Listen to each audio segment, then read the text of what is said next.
ready to roll. All right, I'm calling the meeting to order. 2.1, approval of the agenda. All in favor say aye. Aye. All opposed?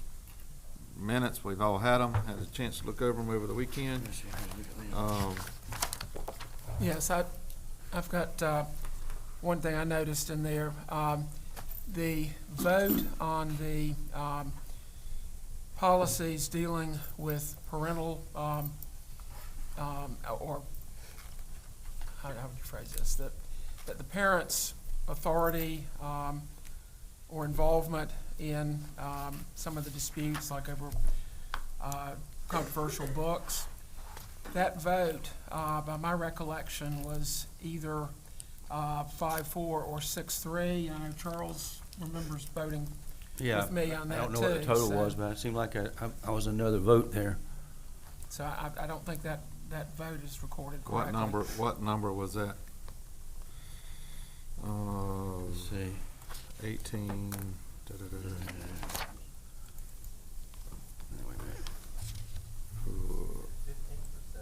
Yeah, 15th or 7th, yeah.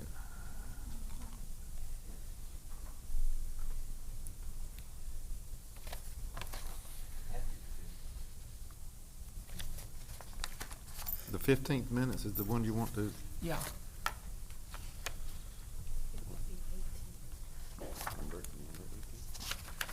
Was it the policy code 3515? Is that the one you're talking about? Number 18? I believe so.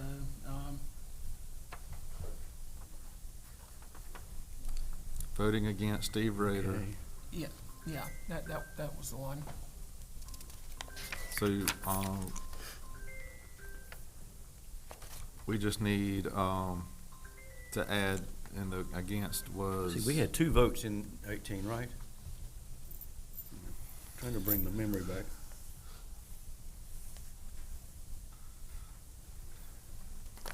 You would just have to do a correction to the minutes. Policy 3510 shows only Rader against. Yeah, and it was Rader and Charles. The 2 of them. Yeah. You got that? All right. There's another item in there. I think it's correct as far as it is in the minutes, but something I think we need to revisit.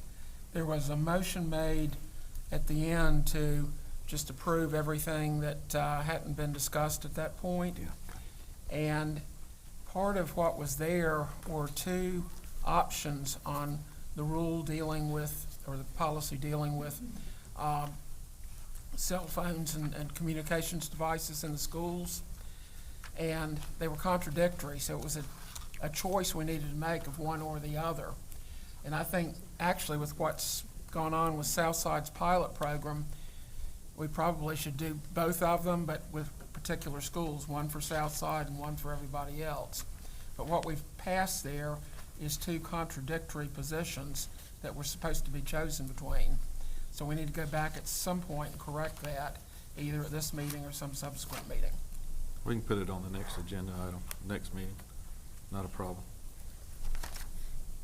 All right, can I get a motion to approve those with the corrections? So moved.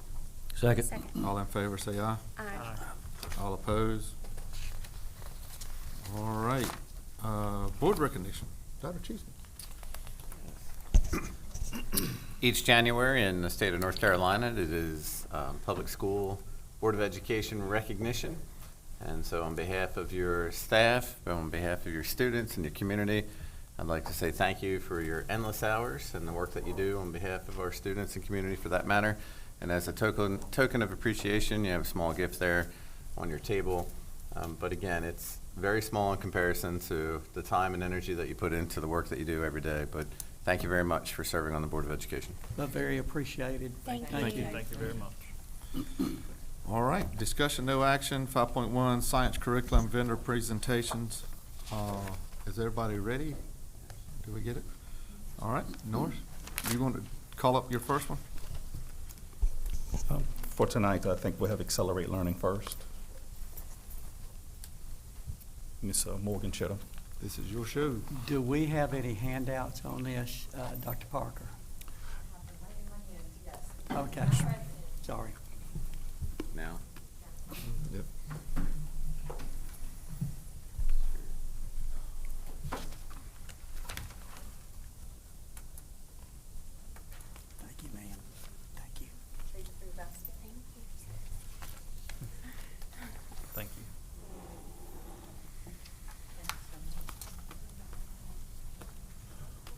Thank you.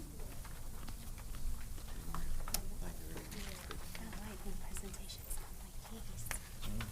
I know what I'm doing. Thank you.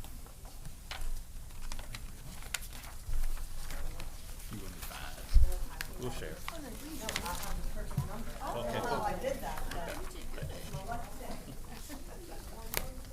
All right, you got the floor.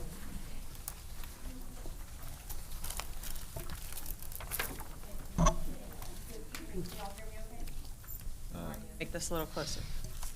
Tap it. Is it on? There you go. There we go. Okay. Good evening. Thank you all so much for having me here tonight. My name is Morgan Chittum. I am one of our senior account executives here at Accelerate Learning, and I get to serve the beautiful states of North Carolina, South Carolina, and my home state of West Virginia. So I am very excited to be here tonight, share briefly with you about our STEMscope Science K-8 program and the materials that I just passed out. We'll dive a little bit deeper into everything. Of course, here for any questions that you may have at the end. Keeping an eye on my time as well. Okay, so without further ado, just to kind of ground us in what STEMscope Science is and who we are here at Accelerate Learning, this is a quote you've probably all seen, but I like to just bring it to the forefront of your mind. I hear and I forget. I see and I remember. I do and I understand. And that last line, I do and I understand, is really such a pivotal part, not only of our students in doing things to learn and experience the world around them, but just us as humans, human beings, and our human nature. And that's really what we're all about here at Accelerate Learning, no matter if we are working in a pre-K classroom with a playful inquiry-based approach, a high school science classroom, or we're doing professional learning with science or math teachers. Everything we do is rooted in foundational STEM education research, and how do we help teachers be the most confident and effective that they can be as they are empowering our next generation of learners and problem solvers, students that are going to solve problems that we don't even know exist, maybe in 5, 10, definitely in 15 years. So with that, I'll invite you for just a quick, brief 1-minute video. I think the best way to understand what STEMscope Science is to see it in action in a classroom. So just a quick video for you to see the inside of what your science classrooms will look like coming up. STEMscopes was developed to help our students comprehend and design solutions to real-world STEM issues. STEMscopes, while facilitating teacher instruction alongside student-led inquiry and discourse, takes students to the very edge of these phenomena and beyond, sparking the natural curiosity in all of us. Both rigorous yet scaffolded, and differentiated yet easy for new teachers to use, STEMscopes is written from the ground up by combining digital, kit, and print resources for a blended learning solution that manifests as 5E plus intervention and acceleration-based lessons, with more than 25 resources each. Best of all, STEMscopes is research-based and research-proven, so there's no wondering if it's the right fit for your classroom. Ignite that wonder, foster critical thinking, explore the natural world from new perspectives, and leap into the world of phenomena. Tomorrow's classroom is here today with STEMscopes. Okay, now that we're all inspired and ready to tackle the world.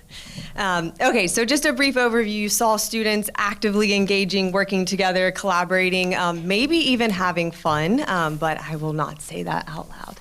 So as I work with districts, there's several things that stand out as for what they love about STEMscope Science. Number one is being a one-stop shop for science instruction. So not only having everything the science teachers need to support effective science instruction to address all of our North Carolina standards, but also make those really pivotal cross-curricular connections so that they know how the math concepts that they're learning apply in these scientific concepts and how they can get excited about reading because they're engaged or they're really interested in a science concept.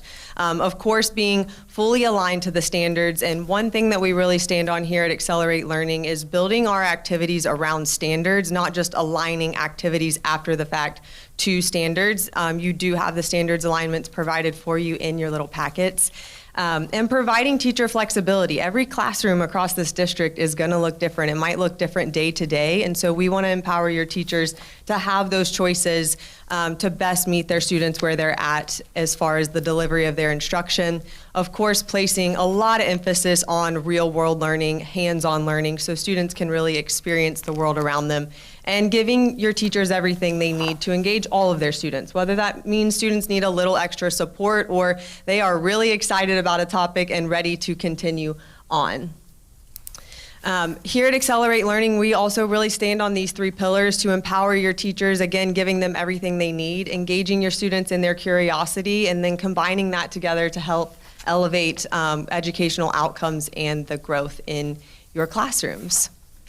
So with STEMscope Science, there is a digital platform, but we really have a strong emphasis on hands-on learning. So students will be engaged in that discourse, in discovery, in doing labs and making observations. They can also engage online, but there is so much for them to do off screens, offline, so that they can really get that hands-on experience. There are print student materials that go along with the program as well to help students collect and organize their thoughts and any evidence that they're finding from their labs. But again, the program is flexible. Whether teachers want to implement more digital components or more print-based components, that is truly up to them and what serves them and their students and their classrooms the best.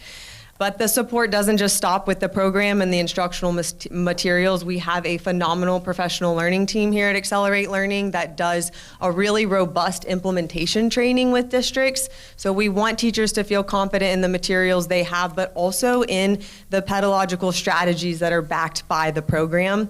But then again, it doesn't even stop there. There's so much more that we can do as far as educational strategies.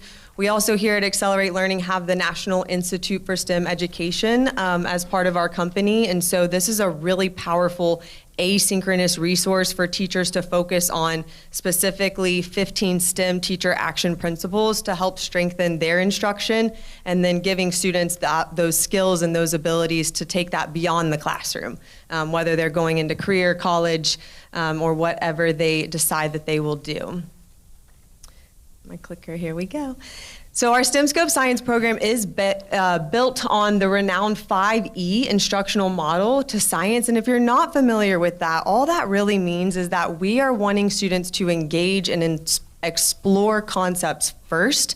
That's built on years and decades of research of just giving students that opportunity to experience something, explore something, start to make those connections in their head, and then we come in with all of those amazing vocabulary strategies and their STEMscopedia textbook to formalize that thinking. We here at STEMscopes have added the IA onto that really well-known 5E model. That stands for intervention and acceleration. And those are those 2 pieces that we need today in the modern classroom to really meet every student where they're at and to make sure that teachers have all of the resources at their fingertips and they're not having to go and search a bunch of other places to find what they need to support the instruction in their classroom. So with our students, again, we do start with those explorations. So they're making models, they're doing investigations, they're collecting data. After they kind of have a sense about what's going on, then they're gonna come and formalize their thinking. They're gonna learn their vocabulary terms. Their teacher's gonna help them put all of that vocabulary into context. They'll maybe even engage in some simulations or some connection videos to see where this can apply in the real world. And then take that learning even further to see where does this connect to what we're learning in the math classroom? Where does this connect to the reading activity that we did that day, or data literacy? So really elaborating on all of those scientific concepts cross-curricularly as well.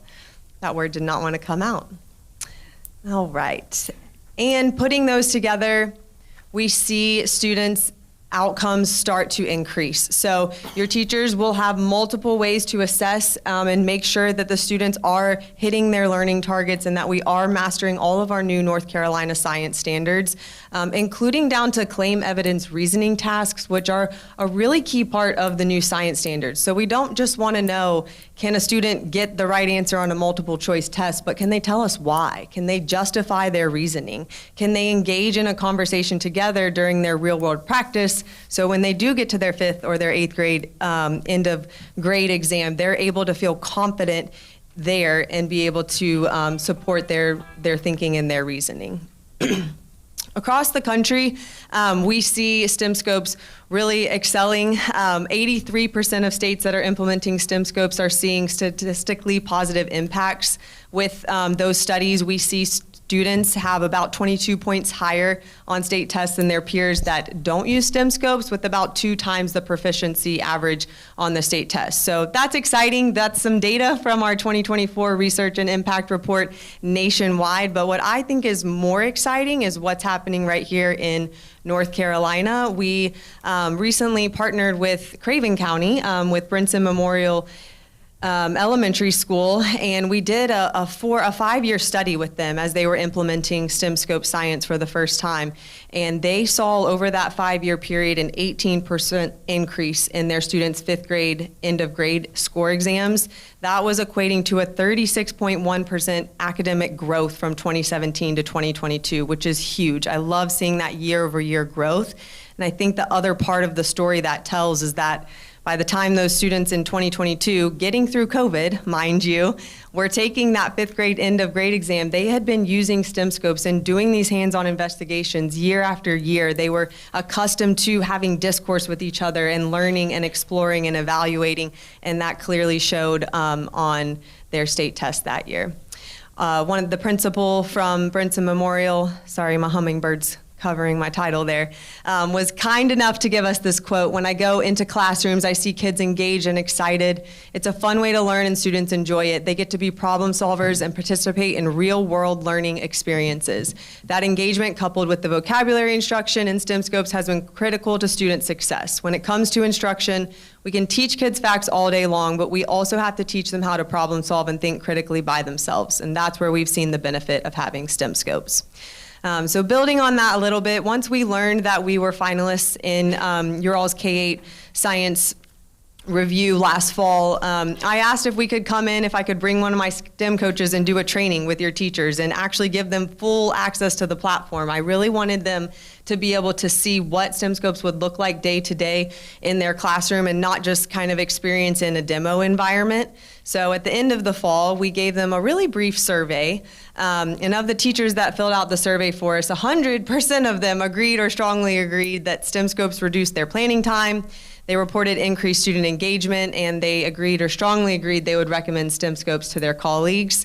There was also a little qualitative part of that survey that asked them what has been the most valuable impact of STEM scopes on your teaching or your students. So a couple of quotes here from a 5th grade teacher: "Just having the things available without having to create it myself or purchase something on my own. Students are encouraged to explain their thinking and reasoning."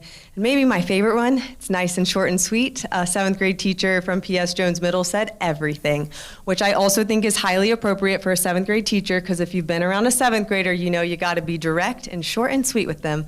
Get your point across.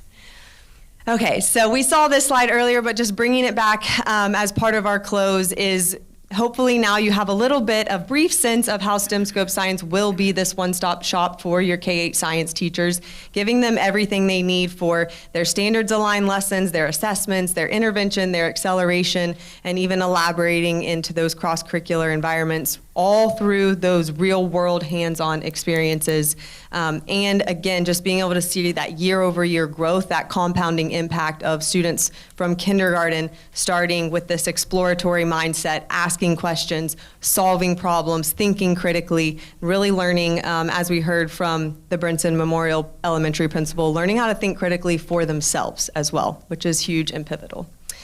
I would love to answer any questions that you may have. Otherwise, my contact info is right there at the bottom. If you think of anything after the fact, I would love to always pick up the conversation and continue with anything else that comes to mind. Thank you all so much. I've got some I'm questions. gonna start over here with Donald and work my way around the room, and that way we can stay, that way it's not popcorning so much. I don't have anything right now. I thought it was a good presentation. Thank you so much. Thank you so much. Stacy? I think it's a great presentation. I really like that you're aligning with North Carolina standardized testing. You're actually getting recognized for that, from what I understand. So you're on a good roll, and I'm familiar with Brinson Elementary, and I look forward to having you come to Beaufort County. Yeah, well, let's repeat it here.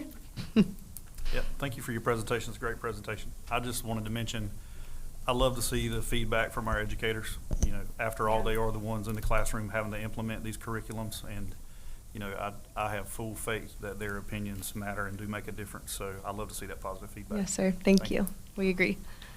Thank you. You've given us a lot to read and a lot to digest, and I appreciate that because that's what it requires of us in order to approve any kind of curriculum. So I thank you. And ditto on what Daniel said. You know, I'm not a science teacher. Never have been, probably at my age, never will be. But I do trust and put a lot of faith in our science teachers across the county. So thank you. Mr. Williams, got anything? Yeah, yeah. Dr. Parker? So, no, absolutely. So what I instructed the vendors to do is to come prepared to give pricing information, but not to present it, you know, out in the presentation. So I imagine you can get those numbers. Yeah, I can follow up with you on that and then Yeah. get it out to the board if that works. Okay, yes. Just send it Thank to me you. and we can get it to everybody at the same Okay. time. If- Absolutely, will do. I did actually hear, though, we're running a discount. It's going to be like 5 baskets for, I'm just kidding. I'll take your baskets. She wants a basketball. I think she was. I'm just kidding. My manager's not here, so I'm allowed to say that. Ms. Booth, do you have anything? Oh, thank you so much for your presentation, and thank you so much for the homework. Of course. If you all run out of reading material, just call me. Mr. Rader? Yes, I assume that you followed their instructions about no DEI, no CRT, no gender theory, nothing that talks about gender assigned at birth, any of that stuff? Yes, sir, that is correct. Okay, great. There's so many vendors now that don't want to do that, so I'm glad you've done that for us. The other question I had, though, there are various things in our policies that talk about presenting students with all sides on controversial issues. The only really controversial issue that comes to mind in the field of science is climate. So I want to ask if your materials present all sides of the climate debate, the UN position, which is that CO2 is a terrible thing and is going to have all these big problems, and then the position of the groups like the Klein Intelligence Foundation in Europe, which is a bunch of scientists that say CO2 has no impact to speak of. And then the middle position represented by the Copenhagen Consensus Center and also by the U.S. Department of Energy scientific panel, which basically says CO2 may have some impact, but not that much. So do you present multiple opinions so that students can make up their own minds on that issue? So what I can tell you is that the curriculum strictly adheres to the North Carolina standards. So we're going to follow whatever guidelines and any restrictions or any positions that are written in the standards. I need to do a little bit of homework. I don't want to say which positions that we cover sitting right here because I don't want to misspeak to you, but if it's okay with you, I'll follow that up with Dr. Parker so we can get that to you. Yeah, my concern is not any one position. I think all positions need to be presented to students because we need to have a system that allows students to learn how to think, not what to think. Absolutely. Yep, I very much agree with that statement. If you don't mind to let me do a little bit of that and make sure that I just answer your question appropriately, and I will get back to you. Great, thank you. Okay, thank you. Excuse me, I'm looking forward to the follow-up with what his question also. But I do have one additional question. Just curious, what makes a science standard a next generation science standard? So the next generation science standards are actually the naming of the science standards that North Carolina just moved away from. So those are more like Common Core science standards, if you will. If we think kind of as it relates to math, your next generation science standards are going to be more national standards. It's just the naming convention of the science standards. So essentially, they're national standards. Yeah.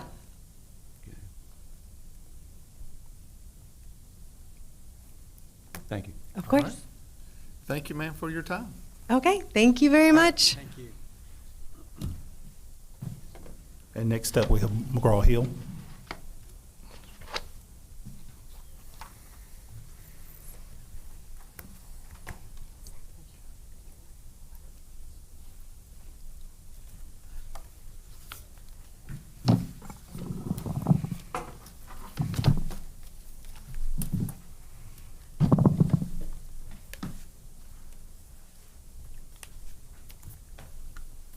And these are grades 9 through 12.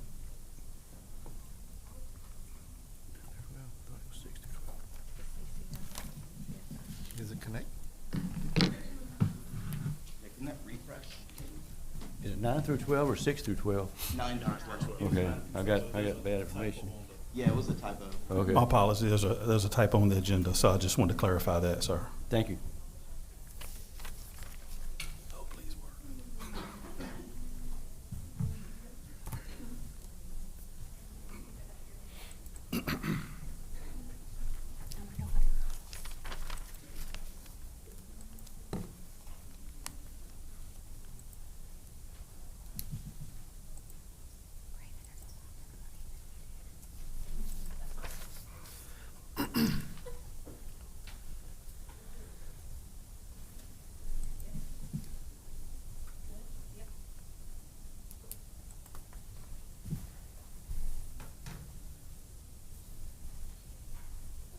I'll do an introduction real quick, if you guys don't mind. Hello, honorable board members. I'm Richie Staggs with McGraw-Hill Education. I live right here in North Carolina, over in Pittsboro, in Chatham County. This is my home, and I only service accounts and districts that are within North Carolina. It's really on the eastern side of North Carolina. So I'm honored to be here, and I appreciate that. I wanted to bring with me today the level of support you're going to receive as a trusted partner, as we partner with you guys with Beaufort County, which is Nadia Cordone, who's my science specialist and content expert. If I have questions about science or if I have information that needs to go out, then I go to Nadia and she helps me out. I taught 7th grade social studies, so science was not my thing, social studies was. And so I lean on Nadia for that. Then I have Brian May with me as well. He's a regional manager for North Carolina, South Carolina, Georgia, and West Virginia. But I'm going to give the time to Nadia because she's going to go into Inspire Science, which is our 912 program, and give you the juice, so to speak. Awesome. Hello, everyone. Thank you all for having us. We were the overwhelming choice by your high school teachers, so I kind of wanted to let you know what our program is like and let you have a feel of our program. So as you know, McGraw-Hill has been around 135 plus years, and you know, your grandparents probably used our program. Their parent, exactly. So you're very familiar with it. And one of the things with that is that we're coming with a wealth of knowledge. So as we provide these resources to your high school teachers, know that we didn't stop there. We go beyond into college, into professional learning. So we have that vertical alignment that's going to prepare your Beaufort students for college and career readiness. All right, moving forward, we are aligned to your standards. Your teachers did a great job of digging in, asking questions, going a little bit back and forth to ensure that this is going to meet the needs of the standards and stay within the scope of the standards. That was something that was very important that we ensured that we adhered to. Now, as far as what those resources look like, you know, every classroom is a bit different. Some teachers just feel very comfortable having that traditional print resource. However, we can't stop there because we know that today's students are going to go into a technology world. So we are providing our resources in both print and digital, and make it very seamless for teachers to be able to create an environment of today's learners. How will they access that content? Well, as we all work with you for other content areas, we're already integrated. So it's going to be very easy for your teachers and students to be able to access our content. They're not going to have to memorize another username and password, and that assignment sync and grade passback is right there, so they're able to use the same platform or come into our McGraw-Hill content. Now, I heard the conversation about cell phones earlier, and it's like, where are we going with that? Regardless of if they're allowed in the classroom or not, the reality is our students need access to content. They need access to content offline. And what McGraw-Hill provides with our K-12 portal app is that offline access that allows students to complete assignments, and it syncs. It timestamps and date stamps so that when they connect back to the internet, all of that information is provided to the teacher, so they're not missing a beat. If they're a football player and, they're completing an assignment on the bus on their cell phone or their iPad, they're able to get things done and have the resources right at their fingertips. So what are those resources? So while I'm showing biology, it is for all courses. Students will have a hardbound student edition. We know that not all of our students are reading on grade level, but what do? We have to provide them with those resources. So we have Reading Essentials, which is written 2 to 3 grade levels below the on-grade level text. It has the same academic and content-specific vocabulary, but the sentence structure and syntax is what is adjusted for your lower level readers. Right? We also have a science notebook, and that is important because if you talk to your science teachers, I'm sure they all say the same thing. Students struggle with taking notes, but we got to get them prepared for college, right? So these Cornell note-taking guides have the main idea and supporting details and allow for a guide for your students to be able to follow along with instruction. Again, that K-12 portal app, that whatever their device, as long as they have internet access and app access, they're able to get onto there and access the resource offline. Teachers will have a print teacher's edition along with that prep that's necessary, right? Ensure that our students are answering the types of questions that they're going to see in all areas of assessment, as well as digital access. So I'm going to jump in now to the foundation of our program, right? We have new standards. We have to ensure that we're meeting them. Where are we? So we start off with that phenomena introduction. We have standards, and it's just words on a page for students. They need to tie it to something, a real world phenomenon to help with understanding. We then incorporate as well the three-dimensional learning, which is where the new standards tie in the disciplinary core ideas, the science and engineering practices, as well as those cross-cutting concepts. So it's not a separate piece, it is all together woven into each lesson. And then students will then perform performance tests in order to show that they have an understanding. Do we have assessments? Yes, we do, but a traditional assessment is not enough to know if students really have an understanding of content. Moving into what our program looks like. So we start off with storylines, and why did we choose storylines? Well, the reality is that when we have all this phenomena, we have to have students really understanding and making the connection. But also the teacher needs the support, right? Sometimes we have a lot of high turnover, or maybe it's just a teacher teaching out of content, or this is their first year. We need to provide them with the support so that students can be successful. So we start off with the big idea, right? That is the base of the science. That's where the standard is coming from. If you put that in front of a student, they are not making any connection to that. We then have to introduce some sort of a phenomena. So we have unit phenomena, but again, a whole phenomena to try to understand, it's difficult. We have to chunk it into digestible bites. So then we have module phenomena, which you can, module, chapter, kind of the same thing. So at that chapter level now, we take a piece of that phenomena and chunk it to help students understand and make that real world connection. As we go into the lessons, we follow a 5E model. And this is really important. I'd like to zoom in here just a little to show that we combined explore and explain. And the reason why we do that is because it's not a linear process. Just because you read some content doesn't mean you're gonna have an understanding, or just because you have one hands-on opportunity doesn't mean that you're now going to just fully understand it all. It's a cyclical process, and that will continue all throughout. We know that sometimes, we're on one set of schedule, but time changes, right? So we do provide the traditional 45-minute class, but we also provide block scheduling option as well to support teachers. And then again, as a district, if you all change back and forth, you have that option available to you as well. This is a piece that we hang our hats on because we know that as a state, this is something that you all focus on, that formative assessment with Paige Healy. These are embedded into our program. And why are they important? Well, if you ask me if I know something or I don't know something, I'm gonna say yes or no, and that's it, right? And as I learn content, how do I make that connection to it? What we do is provide students with a little bit of information before we get into any instruction, just a little, to help them make a connection to it. Then we provide them with some perspectives. The key part of this, as you know, is to really have students explain now, so that when they maybe not do so well, as they learn, they're coming back to this probe and they're seeing the error in their thinking before. When you give a traditional test, not saying that they're not important, but when you give a traditional test and that student gets that test, they don't know where they went wrong. But if they're revising their thinking as they learn, they can actually see their growth, and the teacher's also able to see that as well.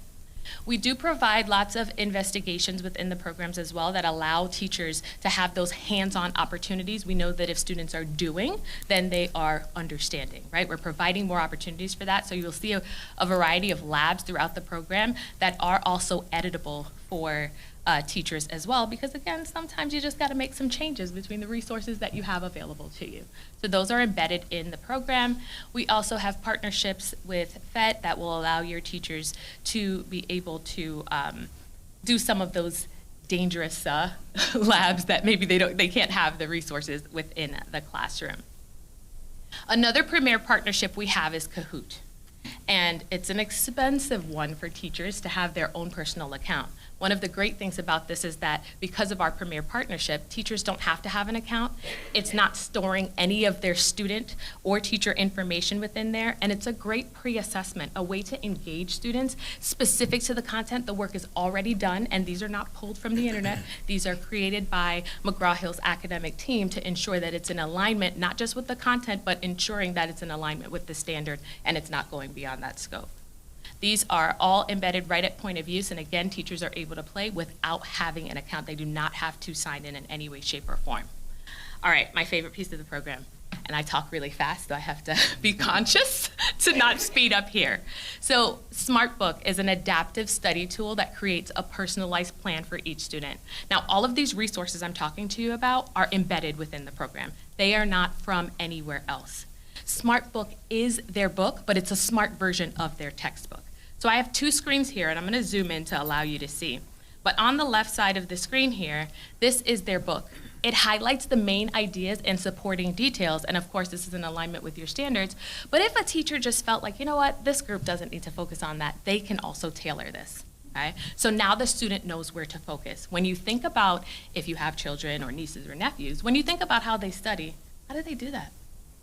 They just read it and hope that something sticks, or they don't, right? Right? With SmartBook, it's highlighting and telling them, hey, pay attention to this part. This is key information. Then they go through adaptive questions. It's paying attention to if they're answering the question correct, how long it's taking them to answer the question, and what's their confidence level. From that, it is then creating a personalized plan. So notice that as the student answers, they get it wrong, and it says, hey, that is the wrong answer. This is the correct answer. You cannot move forward when you get two questions wrong in a row. And now I'm going to push you back into the resource, and now it's highlighting what they got wrong. That is personalized support. When we think about our students of today that are easily embarrassed, they don't want to get things wrong in front of a crowd, this is providing them that feedback immediately without having to wait for a teacher's response. Again, aligned to their content because this is their book. It's just a smart version, and that's something that only McGraw-Hill provides. The great thing about this as well is that teachers get data from this. So those data chats now become meaningful. Being able to provide support, I always pick on my 9th grade teachers, but being able to support that 9th grade parent who's like, my child needs more help, what are we gonna do? Here's something that a teacher doesn't have to do extra. They're able to assign this to either a student or maybe 5 students that didn't do well on a test, or maybe they do a flipped classroom and they say, you know what, I'm gonna assign this before any instruction, and I'm gonna pull up some of these reports to determine how I tailor this instruction. Whether it's an individual kid, they can pull up that report and provide that to the parent to share with a tutor, or if it is an entire class where that teacher wants to pull up maybe most challenging concepts to review with that class prior to a given assessment. Again, this is a part of the standard bundle, it's a part of the resource, and it's just a really helpful piece for today's classrooms. Actively Learn, another great piece of our program. When we thought about what's happening today, standards are changing, you know, things are happening in the environment, and it's happening rapidly, right? How do we ensure that this continues to grow over the life of the adoption? This is how we do that. Okay? And it's with a piece called Actively Learn. The great thing about this is that it's aligned to your standards. And if there are any pieces in here, they are organized by grade level. Now I want you to see all the way down to a 3rd grade level. Sometimes it's not that we need to teach at that level, but we need to go back and cover something that's covered in that grade level. They can search by resources here. Notice I have essays, I have videos, I have DBQs, various resources within here. I can also go down in Lexile level. So while we talked about that reading essentials that was written 2 to 3 grade levels below, maybe a teacher needs some support related to their content, but also, again, tied to their standards. Okay? All of the resources in here already come with the lesson plans done. Teachers love that. But of course, every teacher wants to be able to customize and make it their own. And there are also settings in here that will allow students to turn on dyslexia functions, turn that on and off, and then they're also able to manipulate the background because we know that no two students see things exactly the same way, right? The other great piece, and I can't talk about everything, but the PhET simulations, we have them embedded, and one of the great things as to why your teachers chose us is that the PhET simulations already have lesson plans and questions tied to them. So that's not something that they have to do. They can then customize that, and everything is right at point of use. All right, I have 1 more minute. Okay, so with assessments, we know that that's an important piece, and I know we didn't get much into that, but you saw all the ways that we have formative assessments embedded within our program. So there are traditional module pretests, but those Kahoots are also a great way to assess students at the beginning, along with those science probes. We have formative assessments. We do follow that claim evidence reasoning. We have writing scaffolds to support our English language learners. We have virtual labs and the PhET simulations like I showed you. That Learn Smart with SmartBook is a true McGraw-Hill difference and is going to keep your students on target. The probes can also be used to a little later on as well because as I mentioned, remember, it's not just a do it at the beginning and forget about it. They're going to continue to revisit that probe. And Actively Learn will grow with teachers, so the content will never get stale. Right? It's going to continue to grow with them over time. And of course, our traditional summative assessments that will ensure that our students are successful. I hope you have seen that with everything that I just shared with you in a very short period of time, that we are aligned to your standards and we are willing to do the work with you. We have the partnership already with you in other content areas and we're looking forward to continuing that. One thing I'll add to Nadia's presentation, which was beautiful, thank you, Nadia, is that Actively Learn in years past was a separate standalone subscription or resource to use. Fabulous in and of itself, but we decided to bring it inside of Inspire Science to make it part of the overall program, so it's no longer a standalone piece. So now it's part of the Inspire Science curriculum. The teachers don't have to worry about spending any other funds to have that ability. Now they have it within the program itself. One other thing, we opened the presentation, we talked about McGraw-Hill being in business for over 137 years. That doesn't happen with very few companies, like 0.5%. So we're very proud of that. But what we do with districts is we don't believe in cookie cutter PD. We talk about, we didn't go into professional development. That's one thing if we're selected. We will sit down, we will customize, not just a one-year plan for implementation, but what that'll look like over the course of 5 or 6 years or however long they'll choose. There's no additional cost for professional development. There's no additional cost for the integrations that are already set up. The only cost for McGraw-Hill is just the actual student materials. All the teacher materials are provided, so we won't put money back in your pocket and for y'all to be successful through that partnership. So I just want to share how we deliver and train teachers, and not just teachers, but the coaches at the school level, the administrators. We need buy-in, right? We need them visiting classrooms. All of that is part of our PD offering. We'll sit down. Yeah. I'm going to mix it up this time. I'm going to start over here at Charles and go back around. That way Donald's not the first one. He may get something that somebody else has. Go, Charles. I'm used to having all this time to think. Sorry. Well, Charles, Donald's usually the one on the hot, because I usually work with Donald, right? It's a refreshing change.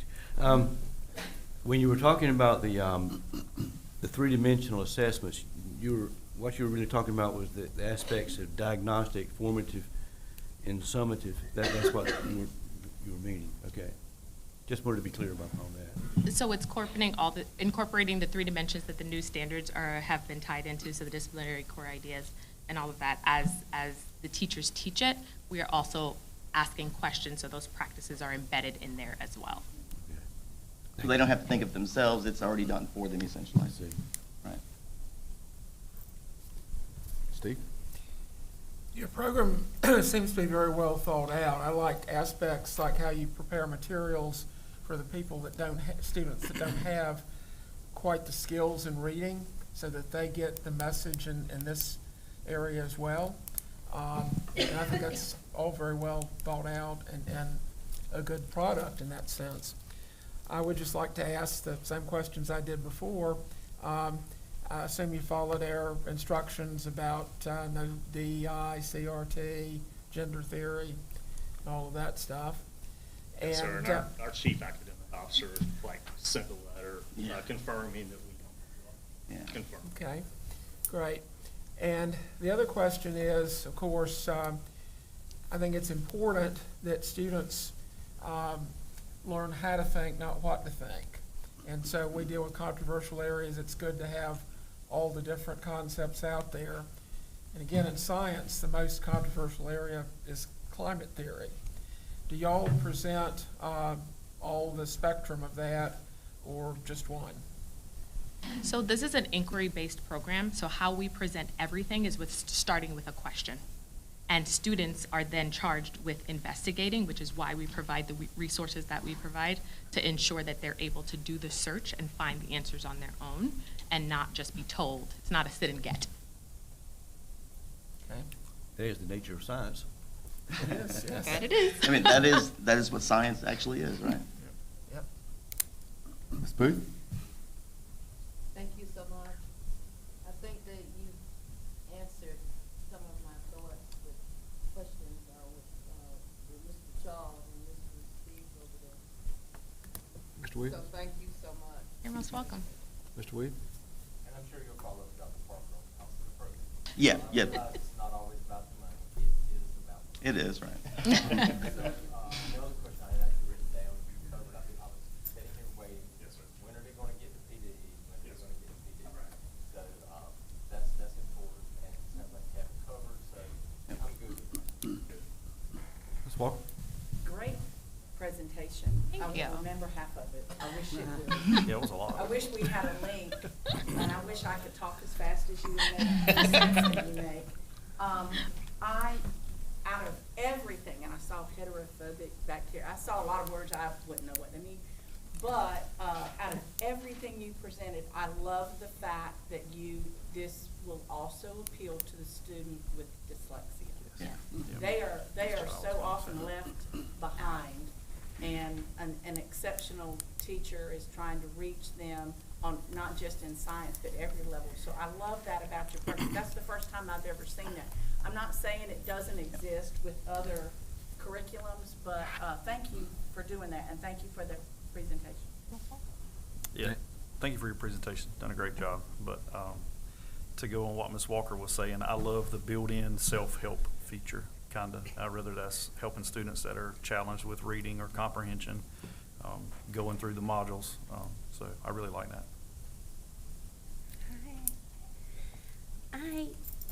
I'm a McGraw-Hill fan. I have been my entire life. Thank you. I still have some. Yeah. In a library. Go figure, right? But one of the things that I would like to ask is how integratable is it with our current technology? Is everything streamlined already? We're already integrated, yeah, so it's literally just flip a couple buttons figuratively, but it's rather simple. The process is a couple of days and everyone has access to Inspire Science. And we talked about professional development up front. That is something we would do way in advance of the school year, right? So we would work with your IT folks, make sure the integration is running smooth before the teachers ever get back. We don't have to worry about rostering. No, it's or done. anything like that. We want it to be seamless and ready to go and tested. So the next thing I would like to say is, like you, Mr. Williams, this is a very rich curriculum, so I look forward to seeing what the cost is as well. Yeah. Tom? You were very passionate, very well done. I like as I think was already mentioned, I like the prepared material, the lesson plans. I know the teachers probably like that, and they have a choice to do their own. And as we have to go back and review each presentation, would you have any handouts that we can? I'll get one to you, look out? yes, not a Yeah, problem. So look- what we can do is, instead of printing them all out, we can see an electronic copy of all the correlations. So Okay. if you want to use this, we're not killing trees. So y'all have all that, and then we'll make sure you have everything. Thank Thank you. Thank you. Good job. Thank you. All right, thank y'all. Thank you so much. Thank you, guys. Appreciate you. I have a question. Are you a scientist? You know, You seem to go through it so fast. so let me tell you what I am. My bachelor's is in international business and trade. My master's is in school guidance and counseling. And while I was doing my master's, I taught everything except, nope, I taught that too. I taught everything at the middle school level. So I became kind of passionate about it because I wonder how children's brains work. So I just got into everything. Not that your two bookends aren't science. I'm definitely not a science. I'm a social studies guy. I'm a history guy. Thank y'all. We appreciate Thank you it. so Yeah, thank you much. so much. Thank you for the presentation. Dr. Parker, while we're still on here on science, won't you give the board an update of where we are completely on the science curriculum process and just bring them up to speed right quick? Certainly. So at this particular time, it basically all started with the timeline that the board adopted, and we've made sure to try to adhere to that as closely as possible. So at this particular time, the vendors that you've seen passed a couple of criteria. Most importantly, they've all passed the rubric that was used to vet by our teacher committee, and that was in two parts. One was for alignment to North Carolina standards, and the second piece was the quality of instructional tools. I sat in both of the vendor presentations, and in the beginning of the process, we sent out a community survey to cast as wide as net as possible. That survey stayed open for about 2 months, and we got several responses, and that was the basis of that. So after going through the vendor presentations, after those rubrics were tabulated, we came down to a list of 7 finalists. Those 7 finalists were then, those materials went out to schools. And as you know, in Beaufort County, we listen to our educators. It really means a lot to us when our teachers look at materials, use them, in the classrooms, and from October up until December, they got a chance to really kick the tires, really get to see those things, and then they vote it out. And in our process, they have a K-5 vote, a 6-8 vote, and a 9-12 vote, okay? And in our process, they have to have a consensus between school spans. So all the elementary schools have to be on the same page at a 60% clip. Same things with middle school, same things with high school. Out of that process, Accelerate Learning was the top vote getter among our K-5 and our 6-8 school. And McGraw-Hill was the top vote getter for our 9-12. So after going through the vetting process of the rubric and after going through the voting process of the schools, what you saw here is pretty much the ones that our teachers on several levels have vetted. Now, once again, to remind you, this is a discussion, no action.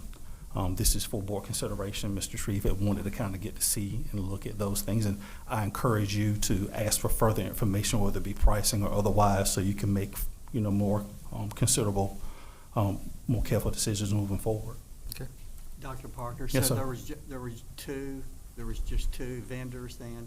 So yes, Accelerate was K-5 and 6-8, and then McGraw-Hill was 9-12. Okay.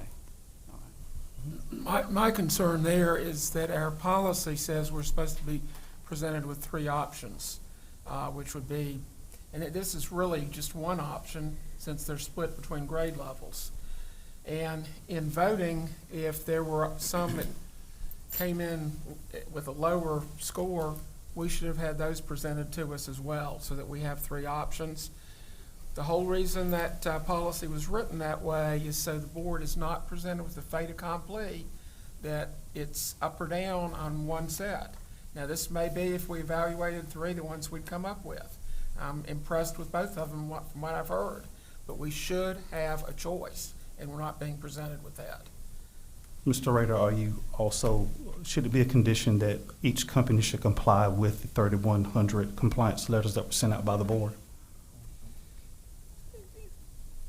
We should be presented with the top 3 that have come through. So if a company did not send back a compliance letter, should they remain in the top 3? Well, No. you had 7, you said, that did send back the compliance letter. No, actually, one did not. There were 7 finalists and one did not. Okay, well, return. you had 6. Dr. Correct. Parker? Yes, sir. Sir, so how many did you get that came back with compliance? 6 out of the 7, yes, sir.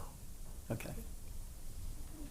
And every company that presented tonight has. Okay, and these 2 vendors are our educators' choices, correct? That is correct, sir. Okay. Is there, Oh, your mic's not hot.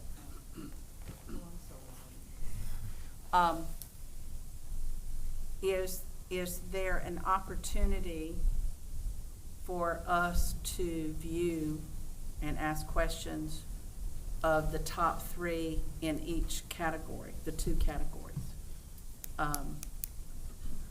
K6 and, K8 and 9, 12. yeah, K8 and 912. I'm only saying that, as Mr. Rader stated, there's, should be 3 options. Now, if there aren't 3 viable options, that's a different story.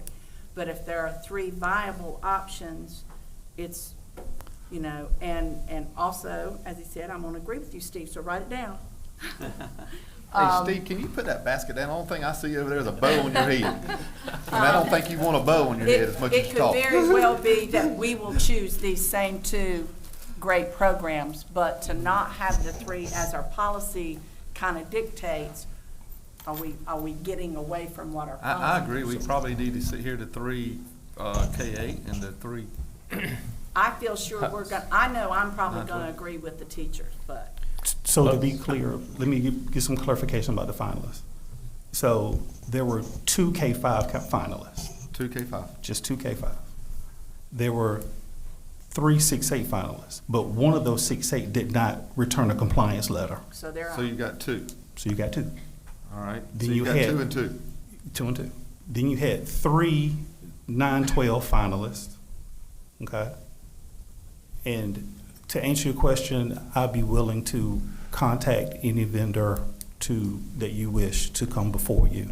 I just want to make it clear about how many actually passed the rubric process and how many actually complied with the board's wishes. I got one more quick question. You said you had one that was K5 and one that was 5, and then there were 5-8. There's a couple of. Well, for 6-8, sorry. 6-8. So it's 2 K5, there was 3 6-8, but one didn't send a letter. So, all right, so is this the only complete K8 program that there is total? So Accelerate actually won K5 and 6-8. Okay, all right. So, Got it. I'm with you. I didn't know if they were Yeah, the only no. one that was a K8 compared to the other ones. Well, I didn't want a kid to get halfway through and have to switch the way they're. And I'm not interested in somebody that did not return the compliance letter, they're out. You know, that was our instruction from the beginning.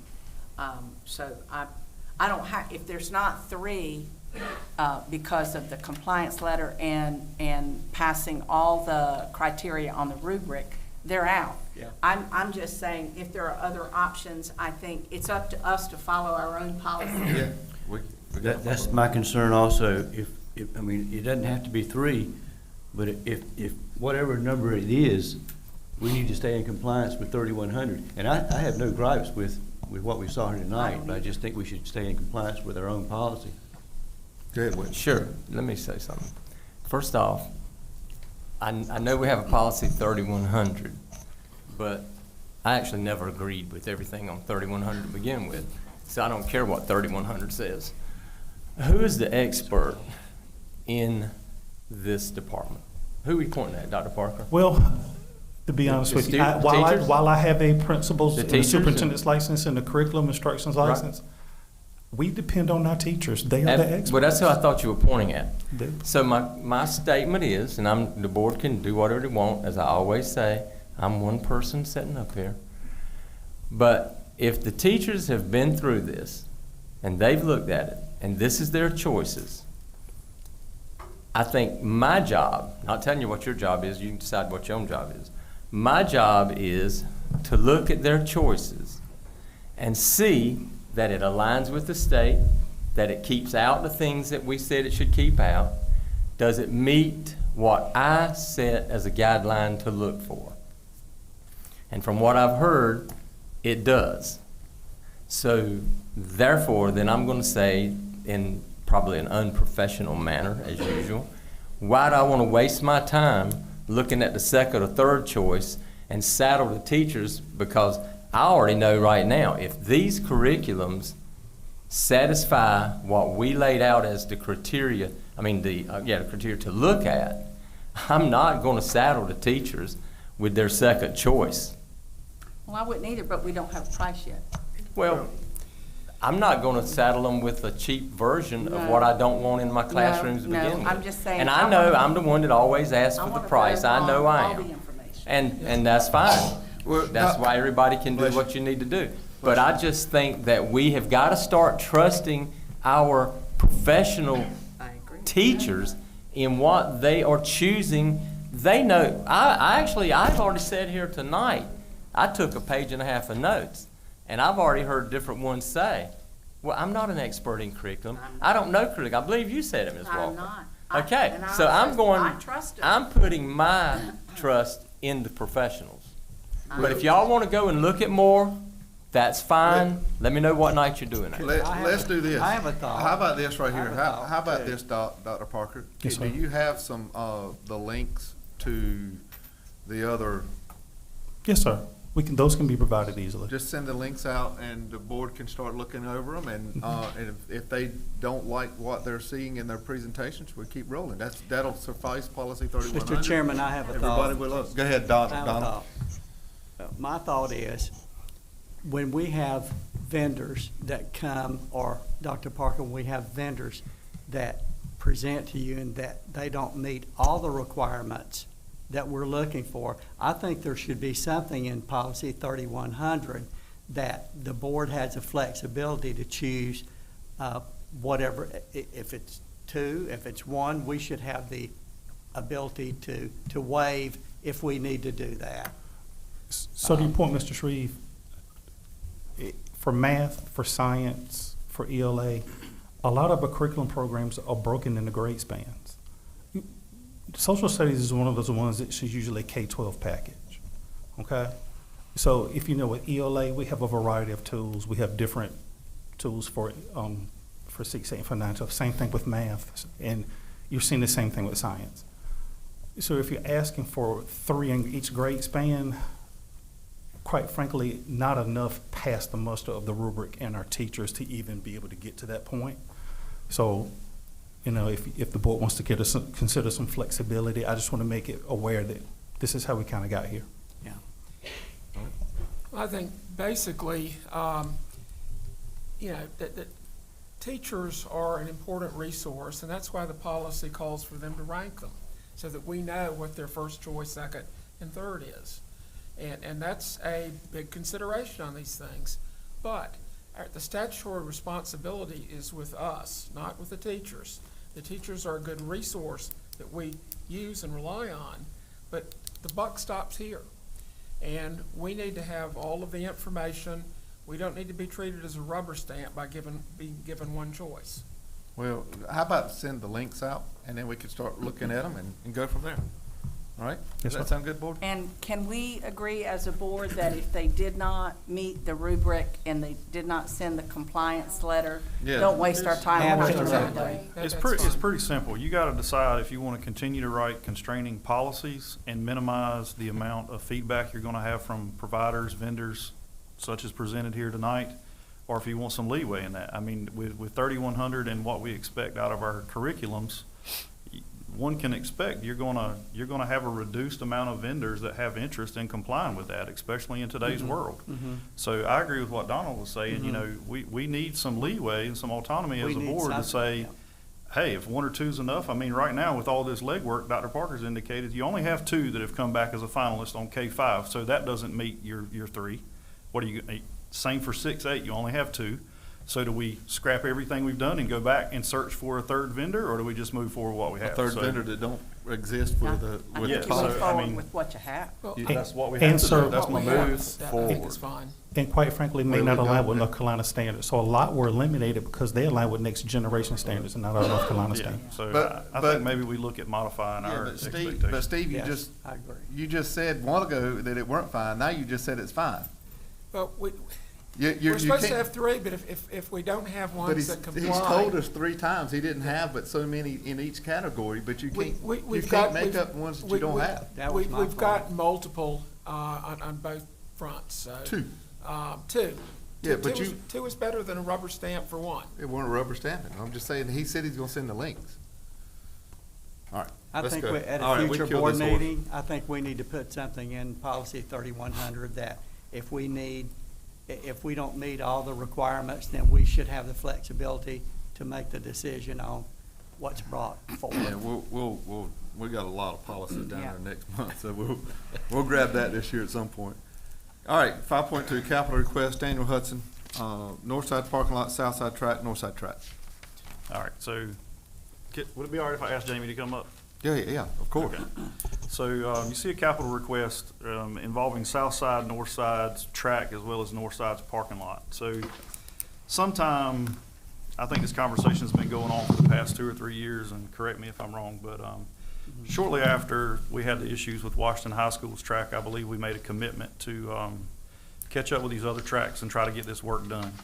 So, the reason I'm asking for this now, or the reason I at least wanted to start this conversation, is obviously to me, this is a priority. I spent some time at south side as well as north side, looking at the track surfaces, the parking lots. Track surfaces are in pretty rough shape. Most farm paths in Beaufort County are in better shape than north side's parking lot. But my major focus here tonight is these track surfaces. So, you know, I'll just speak to north side a little bit. If you've looked at those pictures, that track surface is in very bad shape. That's basically some sort of, I don't know exactly, Jamie, chime in, it's like a rubber membrane type surface that's over top of asphalt. There are literally chunks of that surface that are coming up. When I say coming up, there's actually some pictures in there where I have taken my finger and you can pick it up and look under it. I mean, it is that loose. Now, north side alone, I think last year they had around 70 athletes participate in track. Of those 70, I think we had 4 state championships, 1 men's and women's Eastern Regional Championship. This year, this board approved an indoor track program for north side. They are using that track. So that track's pretty much used by most every coach, every sport, PE, weightlifting, basketball, football, track. Along with the track, I want to make mention of the, there's some pictures in there of this as well. So where you have your long jump, I'm pretty ignorant when it comes to track, but long jump, high jump, your high jump pad is not so bad. The long jump basically does not exist. It is pretty much gone. That surface is, to me, it's dangerous. And to get back to why I'm asking for this now is the track season, the time of the year it is. So last year, there was several $1,000s spent trying to repair this track to make it as safe as we could. Still a pretty uneven surface, but with that being said, most of those repair attempts have failed moving into this season. So if we don't take some sort of action now and make a plan on how we're going to repair these tracks, both tracks, north side as well as south side, we're already going to miss this season. If we don't do something now, we're going to miss next season. So you're potentially looking, you know, if we can make some decisions now on what our plan is, maybe by next track season, we can have some repairs made, hopefully have the track surface replaced. Again, at this point, I think it's a safety issue. And south side is not far behind north sides, so I think we need to be diligent in thinking about a plan there as well. It's not as bad at north sides at this point, but it is rapidly deteriorating. I know, Terry, to pick on you, it's capital request. It's money, money, money, right?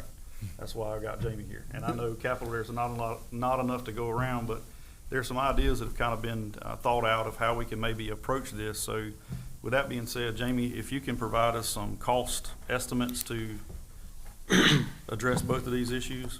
Well, currently, we got bids first of the year on this. I've got them, I had them updated again in December. Without calling names, because I haven't shared anybody, the lowest quote that we have right now to completely replace both of them would be $353,343. That would be to replace the rubberized portion of both tracks. That's not taking the asphalt up, because the asphalt on both of those tracks are in good shape. But as anybody knows in the construction industry, you won't really know for certain until you take it up. But all the vendors that have been out there and looked at it have said that everything underneath the rubber is in good shape. So with that being said, we could, $353,343 is what it would cost to both from north side. We've got one quote for $155,750 plus tax, and south side $175,250 plus tax. Is that from a vendor you worked with before? This is not the vendor that I've worked with before. We used another vendor at Washington. I think everybody's familiar with the issues that we had there. That vendor did bid, but he did not come in as the number one bidder. The individual that I've been talking with had worked for that company before, but had nothing to do with that job at Washington. And that job with that particular company come down to a vendor messing it up. Jamie, at what pot of money are we looking at that could come out of? I know that there's a repair and renovation fund. Yeah, we Okay, can't- so the repair and renovation, can you move your bag down too? I see his Yeah, boat number. Stacy's. I hadn't been Yeah, able I'm to sorry, get on the Stacy. street the whole time. So, the repair and renovation fund, Ms. Potts or Dr. Cheeseman, or one of the two of you, correct me, but it has to touch electronics or a physical building of a classroom. Yeah, it has to be the schoolhouse. Yeah. It's not for this. Okay, but I thought I saw on this sheet where we went around and did our capital tours, I thought the So I made a equipment, request. I thought it was under that I category. did put it there, and I made a request to the state citing physical education classes, and the state declined that. Oh, And okay. Yes. Okay, well, that. so we was did stuck to originally that, have it yeah. there, and Yeah. the state declined it because the track is not under the roof of the building. Okay, I was just going by what was Yeah. on here. Exactly. I knew this was coming up and I reviewed it and, yeah. How about the So- parking lot, Jamie? All right, so the parking lot at north side, there's two numbers let's talk about the bus parking side of north side. Let's In start- case y'all haven't been out there, Yeah, there's craters. Oh, it's terrible. I was thinking about on the student staff, the Okay, side, so- the front door side. We'll talk about what is the worst shape, which is the bus parking side. Okay, all right. Okay. And I've talked with reputable asphalt repair replace contractors.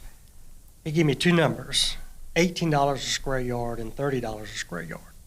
18 being basically for an overlayment because you've got good top surface, and $30 being for worst case. Well, we would consider north side worst case on the back side. Yep. Now, the student parking side, there's some new asphalt that was put in on the entryways last year. We've repaired a couple of holes. We feel confident that in repairing a couple of holes and patching, we could do an overlay there. But for today's conversation, I'm just focused on everything on the bus parking side, all the asphalt on that side. So we measured it, we come up with 11,101 yards, and we went ahead and multiplied that times 30. We estimate without bid now, so this is just a good estimation of $333,300 to take that asphalt up, redo the sub base, and put it down. Now, understand, I'm almost sure that when we start taking that asphalt up, we're gonna find some soft spots in there. We're gonna end up doing some cutouts and some repacking. If anybody's done anything with asphalt, kind of similar to what happened at Washington High School on that track, That's what I was thinking. we had some soft spots and ended up having to dig 2 foot out and replace it. So it just adds to the cost. So you don't know what's hidden under the asphalt when you start taking it up. And that asphalt has been there since that facility was built. 1991? Yes. So this is How about the student side? Student side, I did not measure that side. It's in, 80, 88, 89? Okay. and we could do a phase 2 there, basically for about half of what we're asking for here, because we're gonna do an overlay You're looking with some about- repairs. Probably 150,000. You're looking about 686 without the student parking lot. Am I with- close? Yeah, you're right. And with them, you're looking at 836,000. Christie, you got an extra 800,000 laying around? And understand, I know this is a major expense, and not enough capital go around is part of the reason why we have these major projects hanging out there. But I feel that particularly these two tracks have been ignored about as long as we can ignore them. Something really needs to be done, and you know, I don't know, I'm only one vote here, but you know, I don't know if we maybe seek some of our capital funding in advance to try to catch next track season to potentially have the work done this spring or this summer. I don't know if we go before the commissioners and ask for additional funding. I mean, pretty much what we receive in capital is what they're required to give us by law, and we're very grateful, but it's just not a lot to go around. So, I mean, we're gonna have to, in my opinion, I feel like we need to prioritize some of these high dollar projects and get them done. I mean, we need to find a way to tackle these things. Is there any grants that would cover something like this? I would recommend we go to the commissioners, and I don't mind going in February. I knew interim guy would be the guy to go with me, so I can look over at him whether he's gonna throw something at me or not. But I think unfortunately, I'm just booked for the turned month. I'd love to help you out, but I would say one thing about your tracks, just add, if the board said tonight, Jamie, move forward with Northside, you're looking the start date of June maybe. And it's got to be 50 degrees and above before they even work on it for a certain period of time. I have a question. go ahead. About the track. A few years ago, and I think it was actually under Stanley, there was an issue, and Rick, you can help me on this. There was an issue on the far side of the track at Southside that was dropping off, and to the point that it wasn't safe. There was And some we drainage. did, huh? Drainage. Yeah, Right, and we did something about big. it, okay? Did that hold up? Yes, Yeah. Did it hold up? Because I certainly wouldn't want to invest in resurfacing or whatever we'd be doing to this track if it continues to be a problem, because it was just constantly eroding, and every time we did something, then that eroded, but that stopped? Educated them a little bit on our previous job that we had and that we were not going to repeat that. Right. So, Okay. I just wanted to make sure, because that was a huge concern, Yeah. and we did something and it didn't work, If- we went back and did something If else. we went to the commissioners in February, what would y'all want to ask for? Would you want to ask for the 686, or would you want to ask for the? All of it. Here's the deal. You have to do this. I mean, for the number of years that I've been up here, with $836,000, if you don't go to the commissioners and ask for additional funds, I can go, and all of you know this, our normal capital requests will never cover it. You're never gonna cover this, because we always get somewhat north of $1 million, and we always have north of, what, 3 or 4 million in You get- needs. you So, get what the so every statute year that we says. go, we get further behind and further behind. We got the, 2.1 what North Yeah, Carolina statute right. Every said now for and then sales we'll tax get an money extra that's for bump, capital but I'm funding. just saying over the long haul. So, Right. no, I'm it's talking about- only 20. Yeah. Yeah. And I think at the county level, I think there's only 9,000. No. The, No. our capital money every year, if I'm not mistaken, the, Yeah. in the grand scheme of thing, is what they're, Yeah, so this past year, you were given about 2.1 million, Right. which is required by law, but they threw in about $75,000 additional. Right. In previous years, I'd say from 19 to about 2022, 2023, you received 1.1165 million per year, but your rates went up.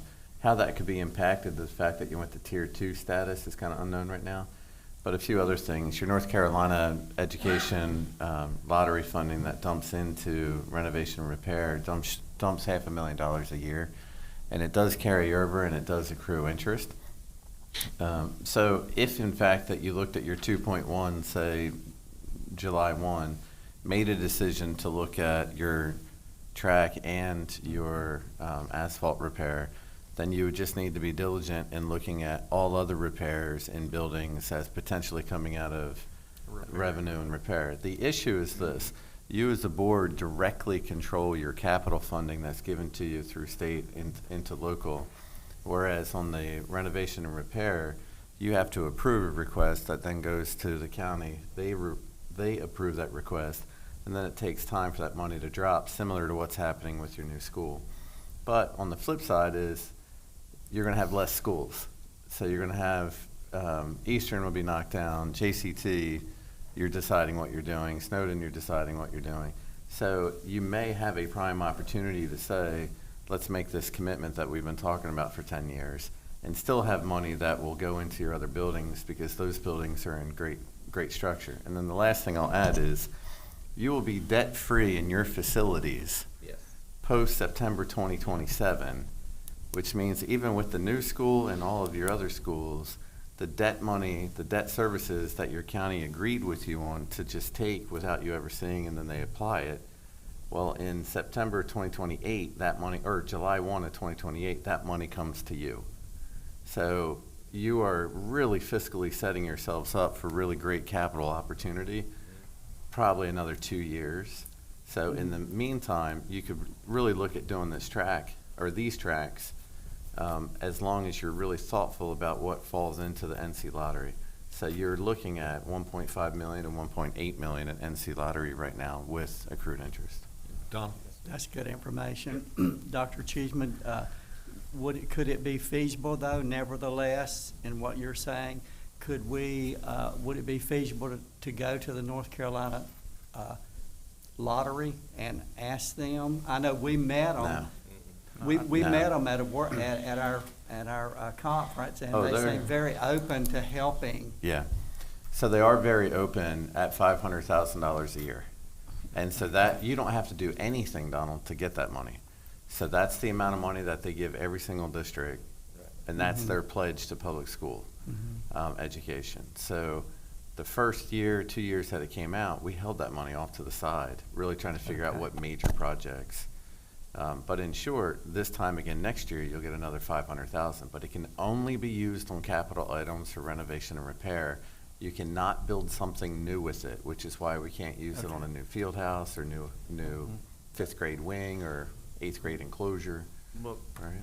what we could do is utilize some of our capital we receive from the county and Yes. kind of backfill that with the repair and reno Yes. fund to, as long as we're diligent on where we spend that money. Yeah, We- Mr. Dunn we will have to been work doing with you on that. We have been doing that. We had the sound systems and Yes. some other things that if you, on that sheet that you got, it's got repair Yeah. and renovation fund on it. So, Well, I guess, do y'all care if we go ask in February? Need to. All right. Yeah, need to. I So support my- this repair wholeheartedly. In looking at that, what you will eventually, Rick and Tracy, experience are schools refusing to come Yeah. for a meet there because it's no longer safe.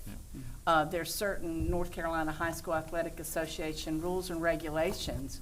It's kind of like if you had a hole in your gym floor, they're probably not going to come and play basketball. It's not safe. So it's our responsibility, as well as commissioners, to make sure not just that the classrooms are safe, but that our athletes are safe. And if you're not going to keep your athletes safe, then you don't need that sport. And we certainly don't want to see a sport go away where you've got state champions and these are all great students and great representatives. So whatever we have to do So to get it is it done. February 2nd, your next meeting? Okay, all right. I got a couple thoughts I just want to throw out there. So, capital's tight, everybody knows that. I mean, we always ask for more, we historically end up getting the minimum. We did get a little bit more this past year, 75,000, but I think we need to think through, are we going to ask for additional funds, or are we going to ask for some advance on our potential capital for next year? You know, I don't want us to put all this work in and go before the Board of Commissioners and ask for $800,000 and immediately be shot down. So with that being said, I mean, are we asking for additional money? Are we asking for our own money in advance?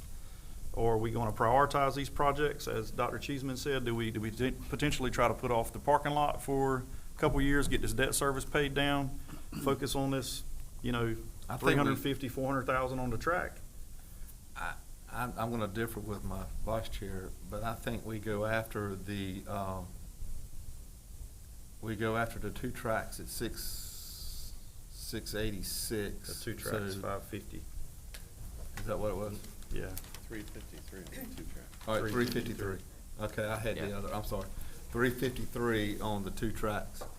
So let's call it, let's go with 353 on the two tracks. And then, we go after the two tracks and then we put our heads together on how we can tackle the, parking lot. Well, Come how up with- how about you go after the two tracks and as an additional item, you go after the parking lot? We don't know what, they may say no, they may say we'll give you half the parking lot and you know, you raise the rest on your own in some way. I mean, I agree with Terry, you asked for all of it, but I agree with TW also in that you may need to separate it so that they need to see the transparency, what it's costing, where it's going, how their money's gonna be spent. I mean, that's only fair that And- we're as upfront as we can be. Hang on, one more quick question. How bad's that long jump over there? I know It's gone. it's gone. You can- And does it, Tracy? The long jump has got to be repaired. Last year when they were on it, the long, it's got two. Come on, come on, come on. You're Tell good us all front and about it. center, come on. We're proud of you. It's got two ends on it. It's paved one way, there's a long strip, and then either end has a sand pit. Yep. That has to be done, because last year they said we cannot do it until it's repaired. Boys jump on one side, girls jump on another side, and one's a little bit longer than the other. And I had talked with Jamie, I think he suggested Yeah, we could do the repairs in the wood and keep the sand. That doesn't do anything to work on surface that you run to. Yeah, and that was my point How about much when it- you're how- hosting how- a meet, they're gonna While require. I'm asking this question, I'm gonna look at Rick and Dr. Swenson too. Is your long jumps in disarray or not? Is it okay? Ours is still usable, barely. Okay. You're good, Dr. Swenson? All right. And then for the track itself, I know we can't do anything this year, but we could find something to put the Band-Aid on it. We put flex seal around the big track, but there's still some places, like you said, there's coming up that I am concerned about, because it's very uneven. It needs to be right at the start, Around the curves. school board. Yeah. Jamaica turn an ankle. Yeah. Absolutely. Then we're It's gonna be definitely a worse. hazard. Then we're gonna It's be worse than dangerous. $300,000 That's what I'm worried about. It's dangerous. Your quotes, everything's got broken on our surface. Yeah. on to do the, Long jumps also. all right, cool. So y'all give,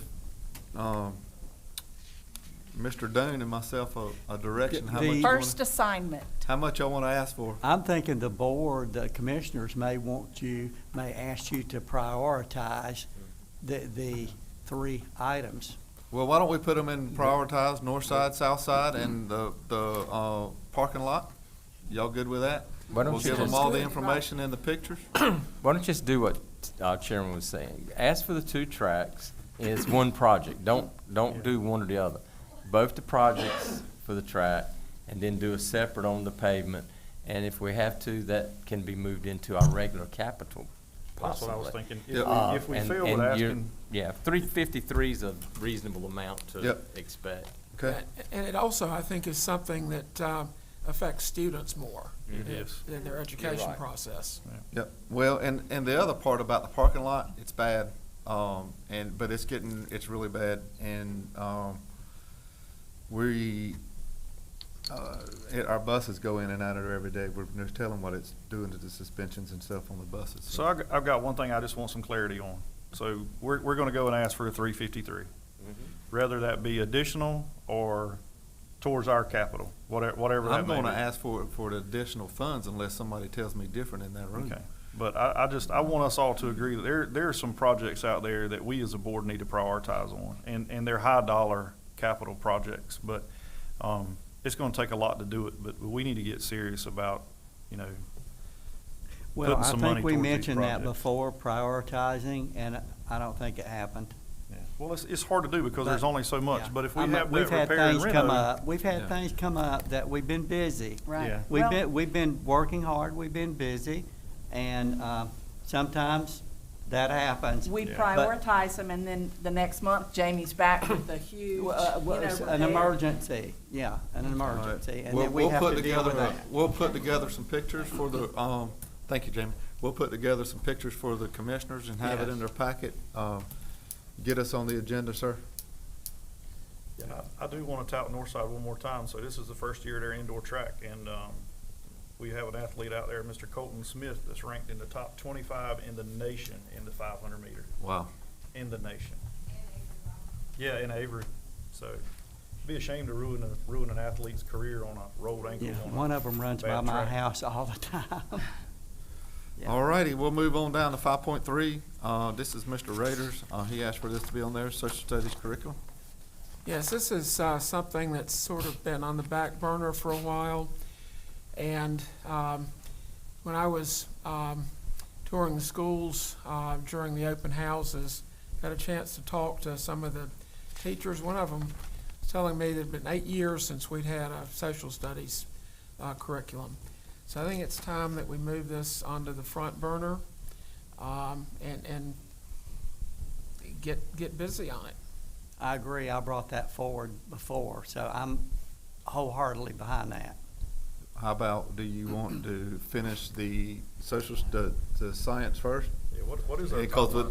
the original board's decision was to let the science curriculum get done and get all the PD done because of some, and I'm gonna look at my middle school teachers and elementary teachers, but doesn't some of your science teachers also teach social studies?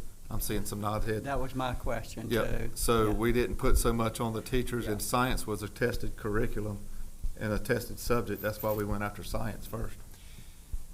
But I I think agree with- now I- that we're in the short rows on that, I think it's time we can. You're actually in the long rows.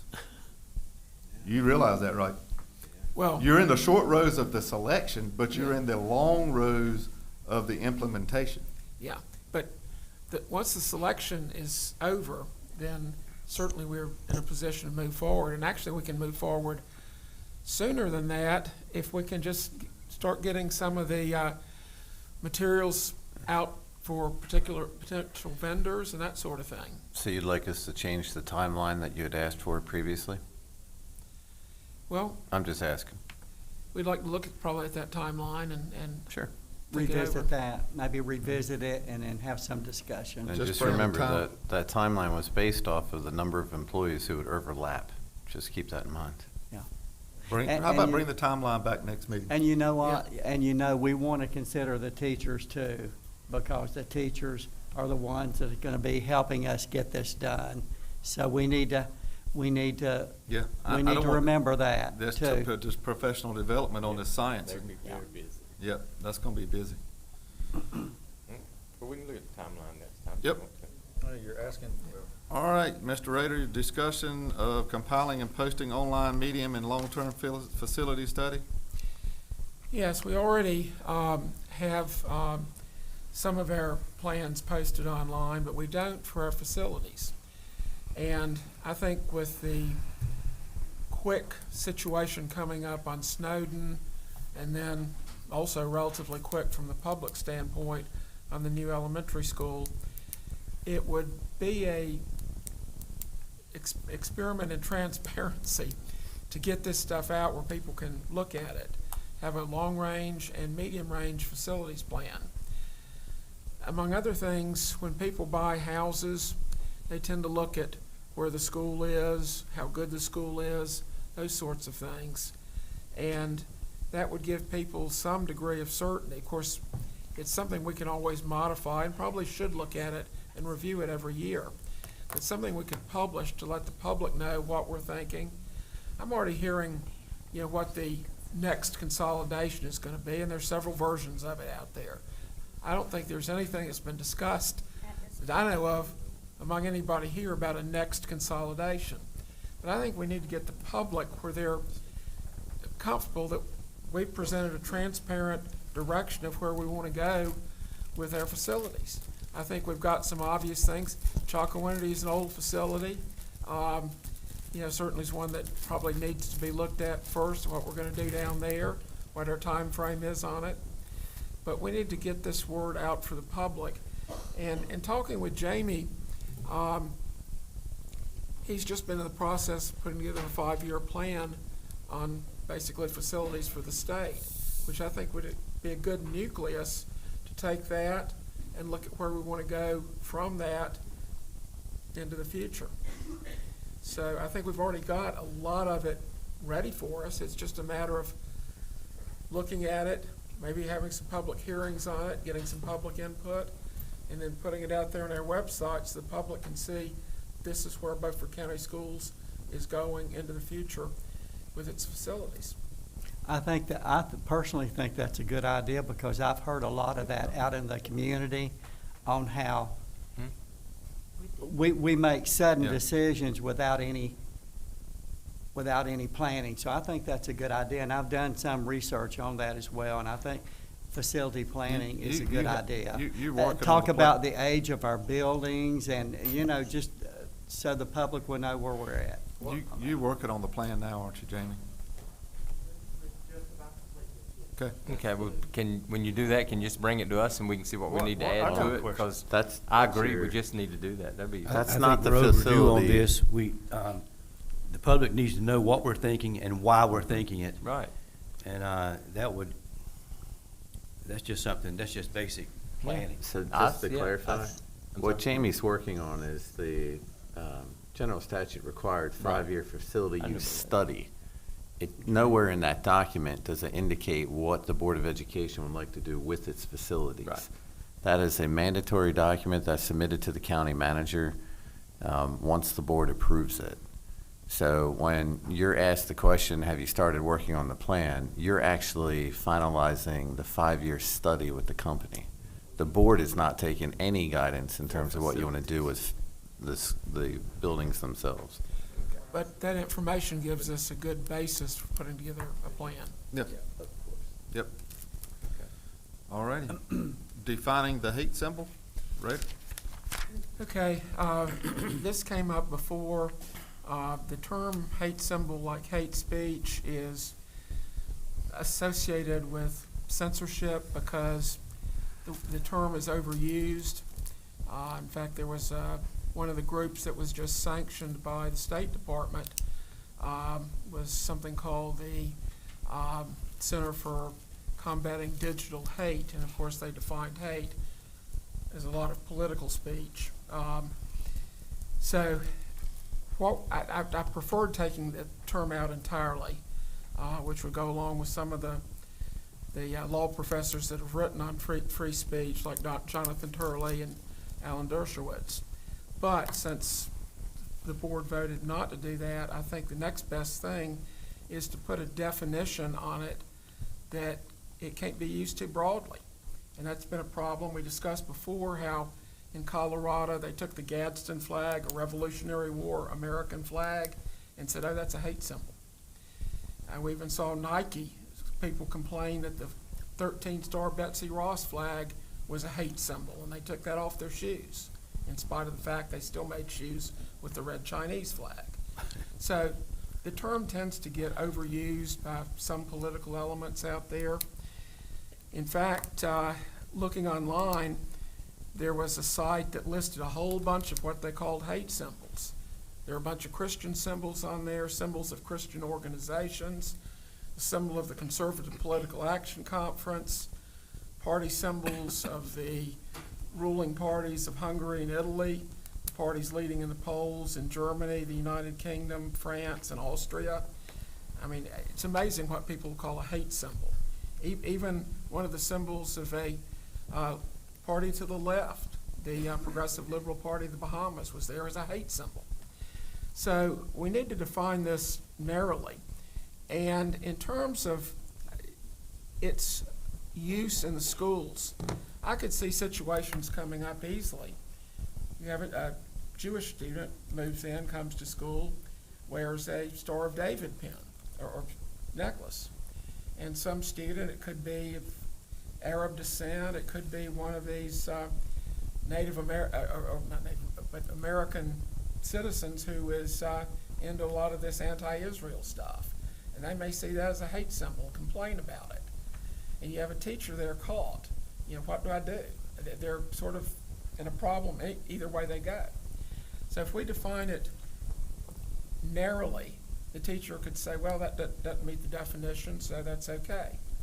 And I think TW, when we discussed this before, went online and found some definition there that was pretty reasonable. So I took language very similar to that, and I doesn't look like it's attached to the agenda today. That I sent in an email. I forget if I sent it to I everybody. forwarded it, but it didn't get attached, but it's okay. It's But, not an auction, I know. But anyway, to try to do that with a narrow definition, and we could either do one of two things. We could put it somewhere as a general definition, because it's in our policies at least two places. And it was put in there, of course, back from Raleigh. It wasn't something anybody came up with here. Or we could do it each place. So if a teacher looked at the policy, they'd go right to that definition. But I think that would protect us where we wouldn't have somebody making an overbroad interpretation of that term, which is a problem out there.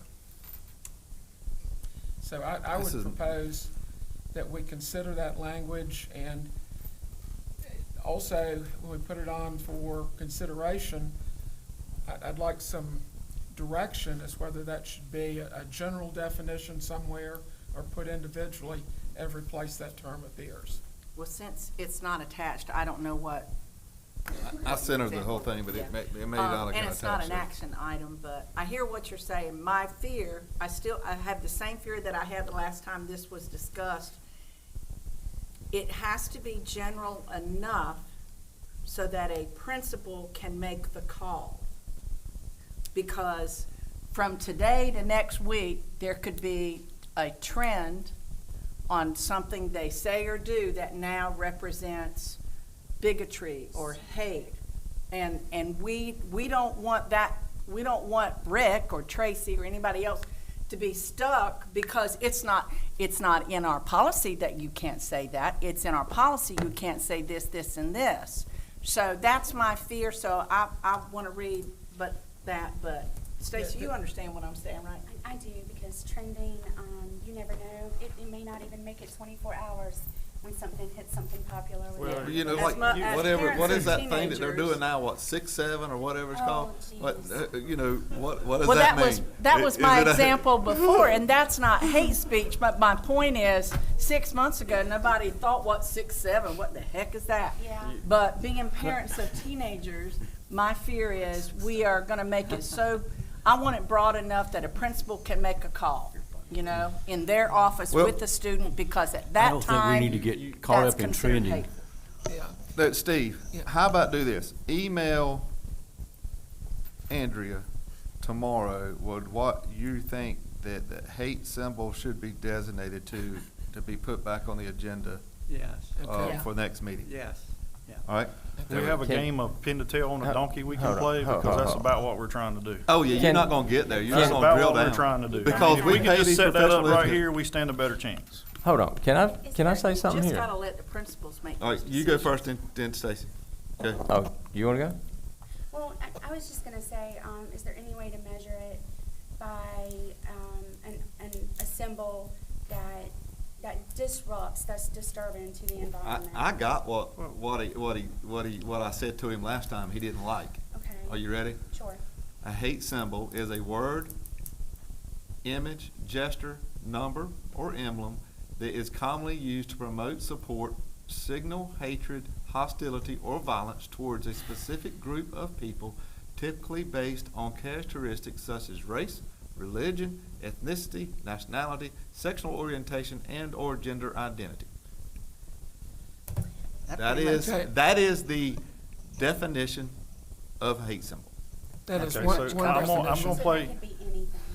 And that That's would be- exactly what Daniel said. That's my point. You took Right. words out of my And it mouth. gives the power It's to the anything. principal to say, this falls under that. Well, how? No. And you cannot policy your way out of crazy. How How big of an issue is this for us? I mean, Right. Our teachers and administrators have a big issue with hate symbols on a daily basis? I mean, is this something that? Not that I remember any being brought to us. Okay, I'm But, getting a lot of head shaking no. Yeah. Well, it's something that, I agree with what it's- you're saying. It's certainly a huge be an issue. In issue. fact, that the Pope. Is it an just- issue in Beaufort County? Well, Not yet. that's why we ought not Are, have are we an anything- issue in Europe or Well- Beaufort County? Well, I was just actually, thinking about Colorado. Oh, my last God. year or so. But are we in Beaufort County? It's not North Carolina. I'm looking to the future. yeah, Can I- and If I could see the future, I'd be a billionaire sitting on a Okay, beach and but- somebody bringing me why something. do we to need drink. to As a confirm if board, it's we not a meet problem? twice a month, and if something trends that we don't feel like is covered in what you fix it. said, you. We fix it. We pick Why don't educators. you? Okay, hold on a minute. I don't want to Can spend I, an hour can, on it. can I say something Go, now? I'm sorry I cut you off. Okay, first off, this was the last time, and I said just, we didn't even need to designate certain words or whatever.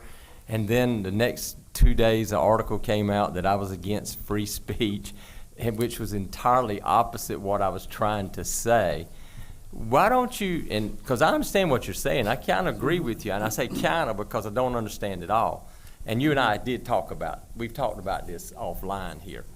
So why don't, yes, why don't we decide, are we for free speech or not? Or are we saying, in other words, take it out, throw the hate word out, and if something comes up, just like I said at the last meeting, if something comes up with these principles and they bring it to us, then do your job as a board and deal with that one issue as it came. Because if we go down this rabbit hole, now this is just the way I see it, so I'm probably getting ready to get another article, but we're for free speech, but yet we're going to designate a few things that we're not for free speech. That's kind of what you're saying. If you don't just throw it out and let it go, Let me and clarify. then we deal with, I'll let you, Okay. and then we deal with them as they come to us, which I've been on the board 16 years, and the only thing I can even remember coming to us, and I wrote it down, was a LGBTQ flag showed up at a school, a classroom at early college, which turned out not to even be part of the public school. It was part of the college, And as it turns out. I don't that's their remember any policy. that has come to us. they can do But that. It does. I mean, the only thing I'm saying, Steve, to save you some work too, instead of trying to find certain symbols and words that we will put into policy, then aren't we against free speech but we're only against those particular items. I'm saying throw it out. And if it comes to us from a school, we'll deal with it because we have no history of it coming to us. Charles? Okay, so Terry, you're saying to revisit our vote on Yes. the hate symbol phrase, because Yes. I think Steve and I asked to take that out. Yes, I am asking, and I'll the say, board put that on the voted to future. keep it on. To take it out. But I And the agree with reason you. I that think vote went we through was because we simplified couldn't it. decide what a hate symbol was. Right. Because I mentioned that night, Steve was doing good work. He was going to go through and name some things, and then I said, yeah, but he doesn't know what I think is hate. He's That's putting the thing. down what other people That's what says is Daniel hate. was saying. And then what you were saying earlier, in 2 weeks from now, there'll be I a wanna new see the word pop policy. up that I It say, can happen. throw it out. But if you And take just- it out, you have no way really as a If you board take to that address out of an there, issue. Well, that, I'm I gonna was tell just, you if you tomorrow, have- some kid's gonna walk in there and they're not gonna have a leg to I stand wanted on to because ask- you I wanted can't to policy ask your way out of Rick crazy. And Lauren and our other principals in here, do you feel like you need something that gives you a leg to stand on? And if so, what is that leg? Lauren, you're in middle school, which I know that's a whole new breed of student. A wonderful breed, by the way, but Active. Yeah. so my question smart. is, do you feel like it needs to be in there at all? But I want to give y'all a leg to stand on when you have a teacher sending somebody to the office. I would handle a situation like that from a different perspective. The student is wearing something that is disruptive to the educational environment, then I handle it in that way. You are disrupting the environment. Simple as that. There you go. What it is that you're wearing. But that doesn't make it a hate symbol. And the punishment is, We would handle that the same way as if a student came wearing a half blue ribbon shirt. That's not what we support, it's not what we're about. It's gonna cause disruption when other kids are gonna talk about it, and that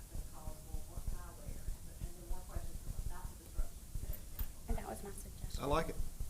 Yeah. Okay. Me too. I think that's a much better approach. Me too. Yeah.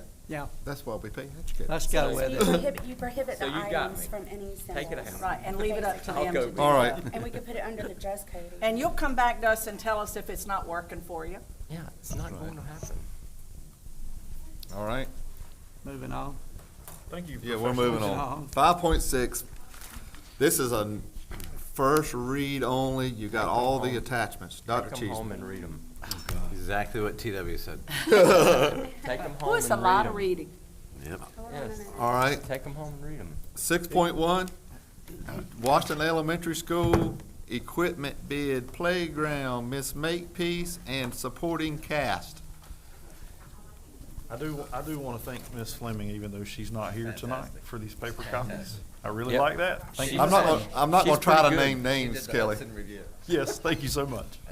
She's pretty good at that stuff, isn't she? Is she exhausted from it? Is that what Yes. she's at tonight? Lord, there's a lot to read through though.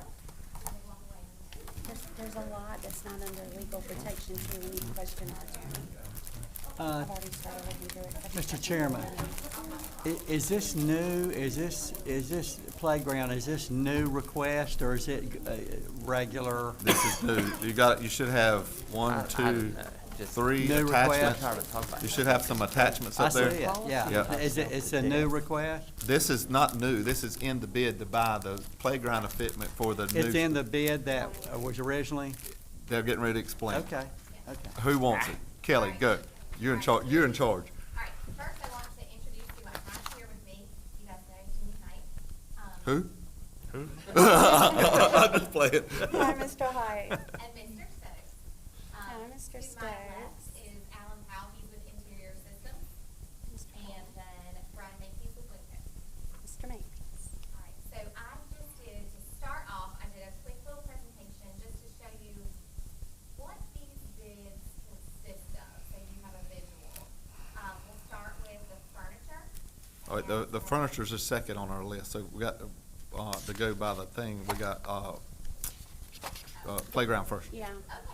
Is that gonna bother you? That's not in the order on my Well, we'll just do that one first. educators and flex what we can make work. Go ahead, do this one first. We'll do the second one first and then the first one first. Dick. Okay, so we'll do. Yep, go ahead. Yep. Okay. You got that?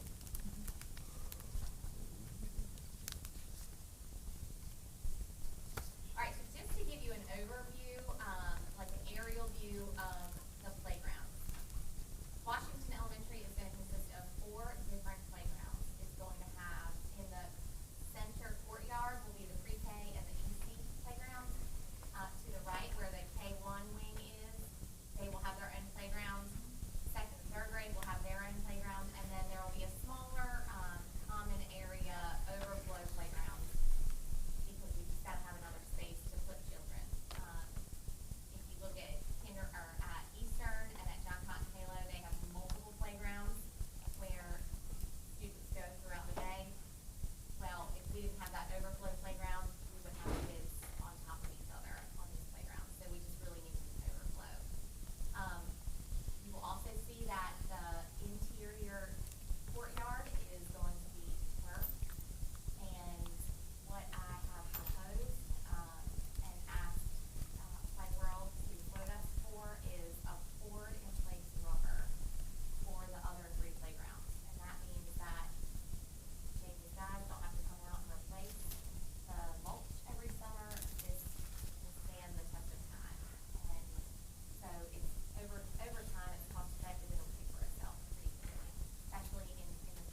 questions about the playground?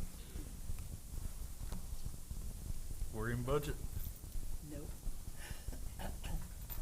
Yeah, are we The- in, that was, Not J- even close. So you asked about within budget, so our budget is $52 million.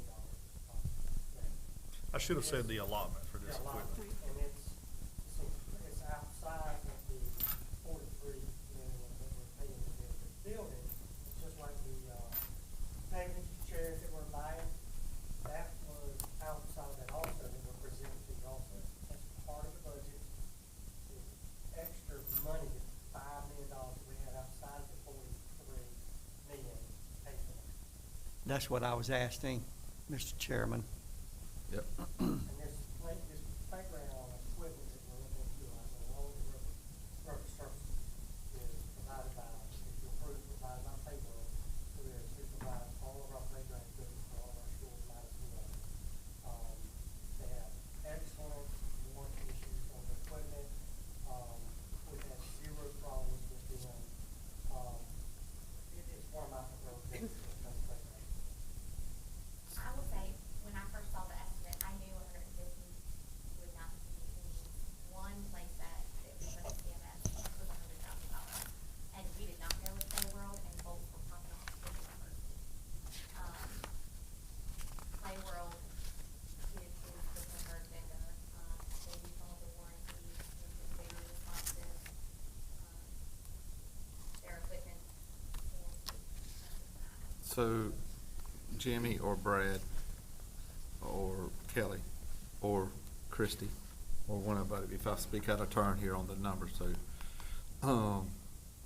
if I'm not mistaken, the Wimco bid was 43,120,100. Sound right? All right. And that was 3,300,000 and some change under the budget of 46 million to build the school, correct? That's correct. All right. And then, but we got, Christie, I'm looking at you now. 52 million in the stuff, in the total project. 52 million in the total. 42 from the lottery and 10 from the local. Okay, and so with the 43 million, that put us,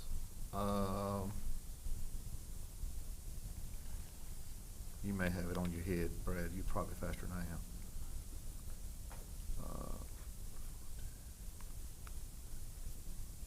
Under budget, around 9 million under budget when we started building, is that right? Does that sound right? For the construction contract. Yeah, for the construction. Overall budget. Balance was about 9 million. Yep. So to buy furnitures and playground equipment, technology, all of that kind of stuff, all the extras that's not under the construction contract bid. Did I say that right, Jimmy? Can I jump in? Yeah, go I ahead. thought the Can I- furniture and was within the bid price. I thought so too. It is what, I'm looking at Matthew it, was Dr. trying to say something. Go ahead, Matthew. No, Mr. Height, you and I had a discussion about the additional playgrounds. Am I correct in thinking that beyond the budget of the playground, some of this could have been taken out of the equipment line item? Is that the discussion you and I had? Yes. All right. So there's another line item to pull this money from, is my point, not just the playground. So when you're looking at the playground initially at 150, not to panic or be alarmed that you have fully spent that, because you can take the additional playground out of the equipment line item, which can support this. Okay. But are we robbing, No. money from the equipment line item that we might need for other types of? I'm just wondering why it was so underestimated. Well, wait a minute. It's like Kelly said, I would have Hold it. known 150 wasn't gonna do it. Terry's got a question right quick. well, you also keep mentioning furniture. I don't have that. I don't see it. It's not in that 600,000, is it? That's playground money here. I mean, I'm looking at what I have here. So the original So how much money are we talking about? The That's what I'm trying original, to the find out. original piece from Jimmy Height budget that went to,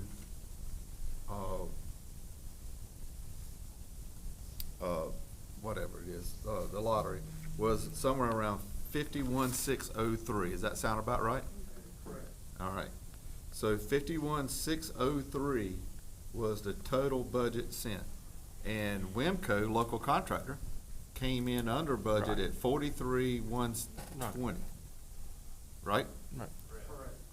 And so that leaves us with the remaining budget, so whatever that is, 51,603 minus 43,120. Right, I understand. But What I'm Wimco sa- didn't include any furniture in it, just construction. It was per the bid documents. Right. You know, all vendors have to do the same thing. Right. The general contractor was not asked to include furnishings. Right. That's categorized different. Right. So there's different elements to the budget, Yes. and we don't really know what any of them are when we set a budget. We thought the construction was this, very fortunate, the bidders, it was far less. You had the construction for public knowledge. And for everybody in this room, Height Architects had the construction at 46,494,000. And it came in at $43,120,100. Did I get that right? So far. We were over Right. that, but we were under in our estimate for furniture. There's some other things in the kitchen, lots of things, $10,000. I'm not sure if that's going to be over. Custodial equipment, we've got $80,000. I don't know if that's. The good news is that the construction contract is so far under, you got lots of flexibility My- to be able to buy Right. the right things for the school that will last. I understand that. What I'm saying is what my attachments are. I have a $614,792 figure that says it's for playground equipment. Where's the figure for the furniture That's you're the talking next line about? item that we're gonna I- go over. but We're we don't have it as doing an furniture- attachment. We're doing playground. So we don't have it as an attachment. Yeah, the furniture. But his point Okay. is, we don't know how I- much over will the What I want to know furniture be. because, All right, well, hang you on. also said. Well, go ahead and do the Well, furniture, somebody- too. Well, no, I'll just stick to the playground, because somebody just said, well, it was a $150,000 budget for playground, is what I heard somebody say. That is correct. So, You got four playgrounds. right, I understand, but where did that $150,000 reside?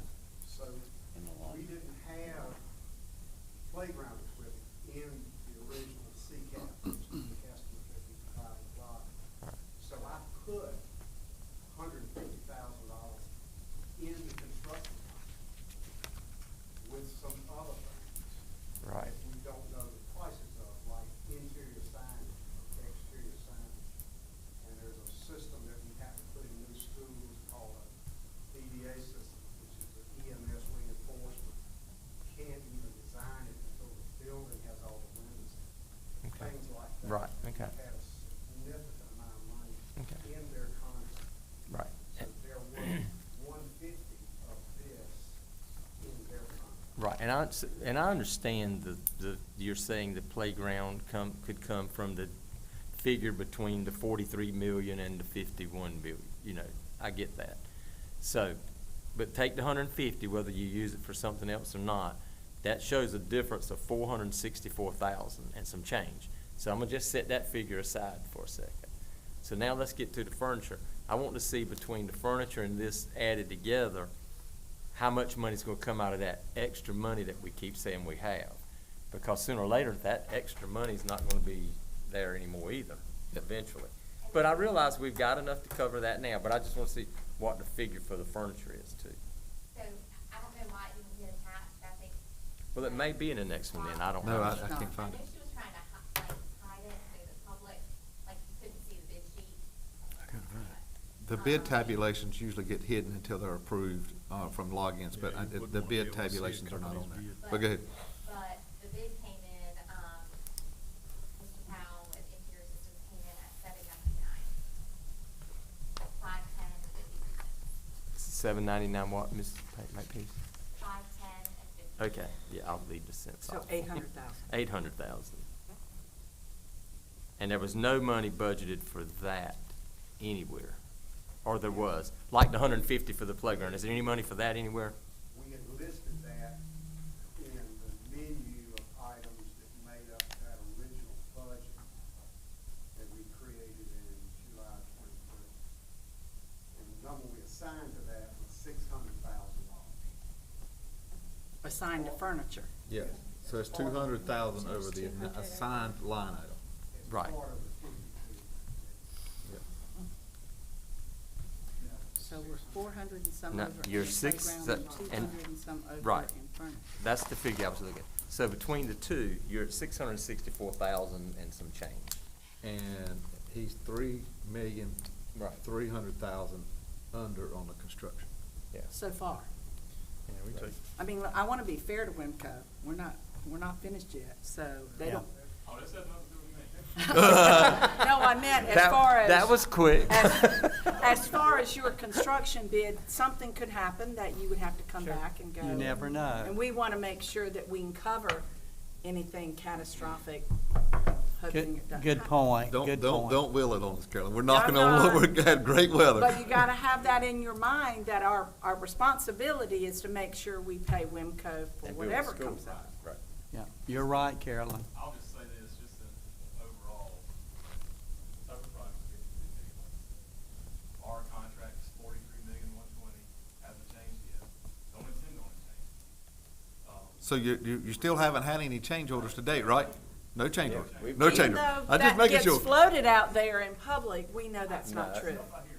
But he already covered that in the earlier meeting. I know. Because change orders come through us, I believe, Mr. Makepeace said. Yeah, but somebody still said it was true. So right now, there are still things, allowances, as Jimmy and Kelly are describing, that are still being worked out for furniture, stuff that the only reason I'm sitting here is I have to help coordinate getting it installed, getting the building ready for him to bring the furniture. You don't sell furniture. So there's, that's what the other money is assigned for, those allowances, Jimmy's talking about. So, at the end of the day, when the furniture and the playgrounds are approved, and a few other things fixed, all in, it would be at like 45 million or 47 million something committed, all in. You're still Under. 4.5 million under your total Right. budget. Well, I don't want cheap furniture and I don't want cheap, unsafe playground equipment. That is for sure. And that's But we're where- not trying to do the Taj Mahal either, so. Right. And that's where, I just want you to put this into perspective. This is 130,000 square foot building. 64 classrooms, cafeteria, media center, 13 offices, 3 conference rooms, 3 break rooms, and it came in at $799. When you put that all into perspective, and I can tell you, it's not flashy. Mr. Powell was wonderful. He said, oh, I'd pick something out, and he'd go, oh, no, you don't pick anything on the front of the building. Go to this thing. Thank you. He kept us in line. So it's great furniture, and there are a lot of inclusive pieces throughout the building. There's a lot of actually the playground has a lot of inclusive pieces. All of the poured rubber all has ADA ramps, so if anybody's in a wheelchair, they can roll up onto the solid rubber surface. But in every classroom, I did try to get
flashy, but it does, give you a great work area.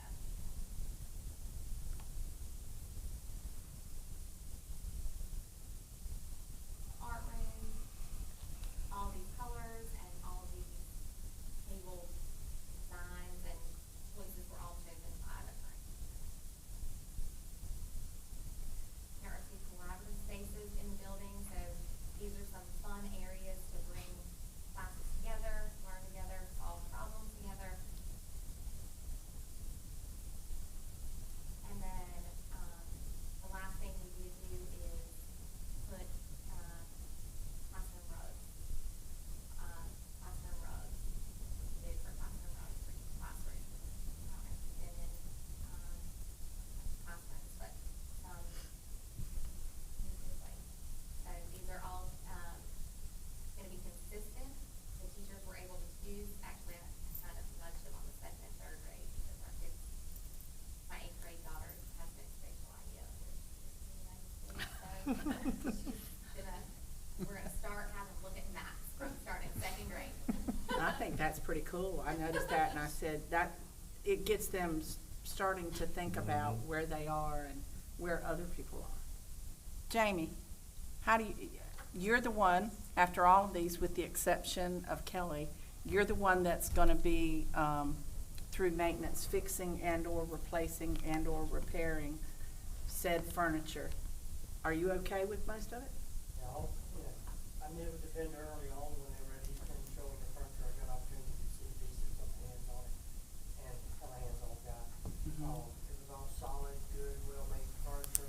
And I think I hold up of these little kids, they totally enamored with it. And all with the furniture, it's all good quality stuff along with the playground. And I really do love that rubber mulch. Yeah.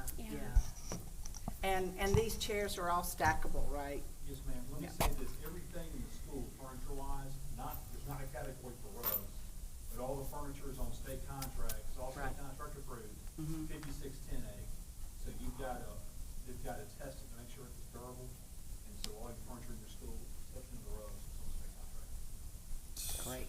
You might want to mention that if we had bought all of this furniture on state contract, we would pay a lot more money. Oh, I gave you a pretty good size discount off of state contract pricing, so. Thank you. Yeah, a nice quantity discount off of that, plus I'm local, I live in Greenville. Actually, we're a resident of Little County too. There we go. Another one keeping the money in the county. Yeah. Okay. But, Okay. so yes. Stacy, you in, you Dan? have a question? I have a few questions, and it's about the furniture. And I was wondering, you had stated that, well, it was a few questions. You had stated that, some of the teachers helped pick out some of the furniture, or made preferences, which I think was awesome. Great job. When I look through here at the media center, I see the book trees. And we know that K-3 loves to what? Climb. So, I think they're adorable. I'm guessing they're what, 5 to 7 foot high? About 5 feet high? Okay. And how many of those are gonna be in the library? 2, okay. And they'll be kept visible right. Are they secure to the floor? I mean, they could be moved. Okay.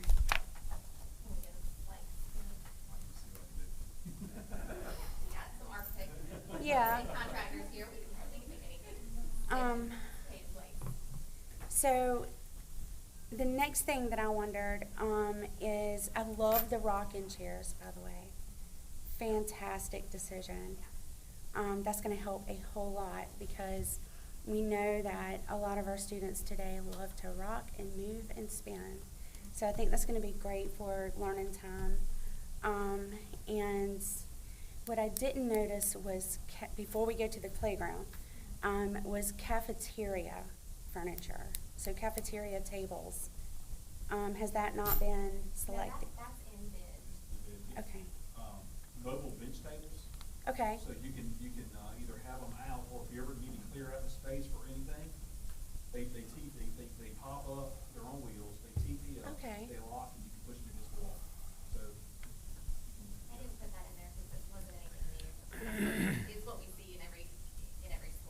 Locking is good. And we're doing benches, we're not doing seats, kids can break and rock, and so they're all bench seats. That little arrow was fun, wasn't it? So, when we moved to the playground, the surface, you're exactly right. And I believe that's state standard now, isn't it?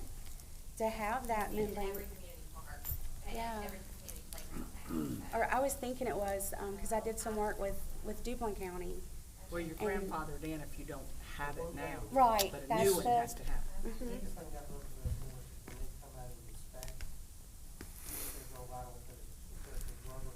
Yep.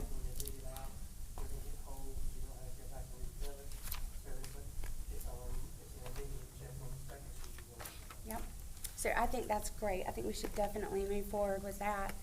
And then on the K2, my computer's behaving badly, but can you go back to the playgrounds, the EC2, which one was it? The EC2, There you go. You had it. One or, I think it was No, slide go back. before. Right there. okay. So when we're looking at that playground, we are looking at pre-K and EC playground. When I see that, did any of the EC teachers help with this playground? yes, so you see their big thing was they wanted swings. I don't know if you can see in the very, very bottom. So there is. The inclusion Yes, swings. The balance track is something that they really felt was important, especially due to my cerebral palsy. That's a place that OTs can take students out and practice walking on that balance track. The vendor said that was really a big hit as far as disabilities and lots of different related services. That and kids love it. They love it. So two things that I'd like to ask about this playground. Since it is pre-K, and we know at pre-K at a developmental level, it's a lot about them learning their senses in their bodies. And that sort of carries on to EC, especially if we're talking about sensory processing with children. So when I look at this playground, there's two things that immediately stick out to me. And one is there's nothing on there for spinning. And spinning for an EC child that has sensory processing, it re-regulates their brain. So if they're in the classroom environment and they're overstimulated, having that equipment on that playground would allow them to re-regulate going back into the classroom. So was there a reason? I don't know. I think that round swing. The inclusive swing. So there's a regular swing that you buckle into, and then the round one. There's an inclusive Well, swing. just from the that design of the round one, I'm sorry, it looks like it swings. If you zoom in on the bottom right, it looks like it zooms. but it doesn't spin. It's got a spinner on it. It does have a spinner on it? It looks like it's got a spinner on it. Because it looked like a bar top to me, and I didn't see another bar. It looks like a spinner to me. So what with the pre-K? So that's, so we're still running all pre-K. It's a lot, it's a lot. So pre-K does not allow you to have a mobile toy that's in, that's pre-K regulations that allow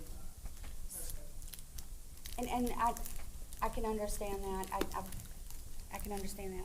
So we're still with the EC children and them sharing a pre-K So, playground. so this playground is really gonna be for our Thank you. severe and profound, the ones who are more medically fragile. Because to go on the other playgrounds and go to the other play sets. If there's any spinning things. But what are the chances of that? I mean, are there enough what is the ratio for eyes on kids with that situation? They'll go out with their teachers, and we really do want to integrate them. You got another one there? Yeah. I'm trying to keep this So right. we would want to keep them separate anyway. This is more for Yeah, our map. severe and profound. I'm gonna take this one. Our pre-K. Thank you. Okay, that's it. Thank you. Anybody else got any other questions? I'd like to move to approve as presented. Second. Can you do them both at once? Do you need two motions? All right, all in favor say aye. Aye. All opposed? All right, You got playgrounds all. and furniture. Thank you. Hey, why didn't you pull the Pirates through yesterday? Oh, back, I thought you were talking about football. Oh, no, we did our job on football. Hey, Thank y'all for Jimmy. your work. I know. Jimmy. Football, basketball. Jimmy. We did go into I overtime. got one but- more question for you. Thank you guys all for coming out tonight. Out of, just a quick one, I know you can't see a glass globe, but, and you mentioned like pots and pans and kitchen smallware, but out of that 4.8 that we're under budget, you don't see us getting too far out of whack from that point? Okay. We're, We'll find a place. Well. Well, hold up. I think Parking lot at North Side. goes back to the commissioners. Yeah, well, no, don't go to the commissioners. We're talking about our 42 million. Oh, no, I'm talking about the 10 million. Yeah, that they they does. give. Oh, you got Brad. Brad. He's got a lot of contingencies in his contract. Right. There's two unknowns that remain. He mentioned earlier the VDA system, which is for the emergency responders for their radios to work in the building. Once all the windows are installed, we've got to get that tested. The fire department works with us on that. Those can vary based on the signal strength of the cell phone in that area. Yeah. So that's an unknown. The other unknown is in case there's additional asbestos that we don't know about when we get ready to start abating. Right. Those are the only two things that we're really tracking, but all in, when everything's bought, all the allowances Jimmy's talked about, things that we just approved, all in. I don't even think we get close to 48 million total committed. That's including his fees, that's everything. So, We're talking north of $4 million left over. Yeah, at the end so- of the day. And for the record, because you mentioned, Winco's contract will not change, has not changed. This is money that's being allotted to purchase things directly by Beaufort County Schools in the overall project budget. No change order to us. still no change orders, right? So No if- change orders. when you hear That's what I was something asking. different out in the community, please correct them. It's frustrating here. I because know. It affects our livelihood. Oh, yeah. Yeah, it does. When other people in other counties, Yep. we've built in almost every county east of 95. When they hear things that are false, Yeah. it can. It's a negative impact Teams like Yeah. us are not I'm able- well aware, with a major monetary value. This is serious. well aware myself. That's right, it is serious. Yeah. When it's not true, that's not true. We're on Absolutely. track right now. Progress is moving well. We had a great weather week last week. We got 19 weeks till Eastern dismissal, but we're full steam ahead. We feel Thank good you, about- Brad. We've really been blessed with We weather. feel good about Thank where we you. are. Good job. Yep. Thank y'all. Thank you. Thank you. Thanks. Budget resolution 6.3, Ms. Potts. Yes. Lord. Okay. So the budget resolution I prepared, it goes through the end of December. And the good thing about that, I know it's late in getting it to y'all, but the good thing about that is it accounts for all our state allotments that we've received and all our federal allotments. So everything's on here. So for the new people, the way it goes is we start with the expenses, and it's broken down by funding source. So you would have your state, your local, your federal, then you'd have your capital, your child nutrition, and Fund 8. So altogether, we're looking at a budget that's gonna be like 86.1 million, okay? And then we go into our revenues and what we are projecting that we will receive. So your state is based on your state allotments from DPI. Your local, you already know about because that's what we're getting from the county. Federal is from the federal government. Capital, again, is from the county, plus this also will have in here your school buses that you get from the state. So that's why it may look like it's so huge, okay? But we haven't heard from the federal, have we? Yes, we have. Oh, So your okay. federal allotment is on here. Okay.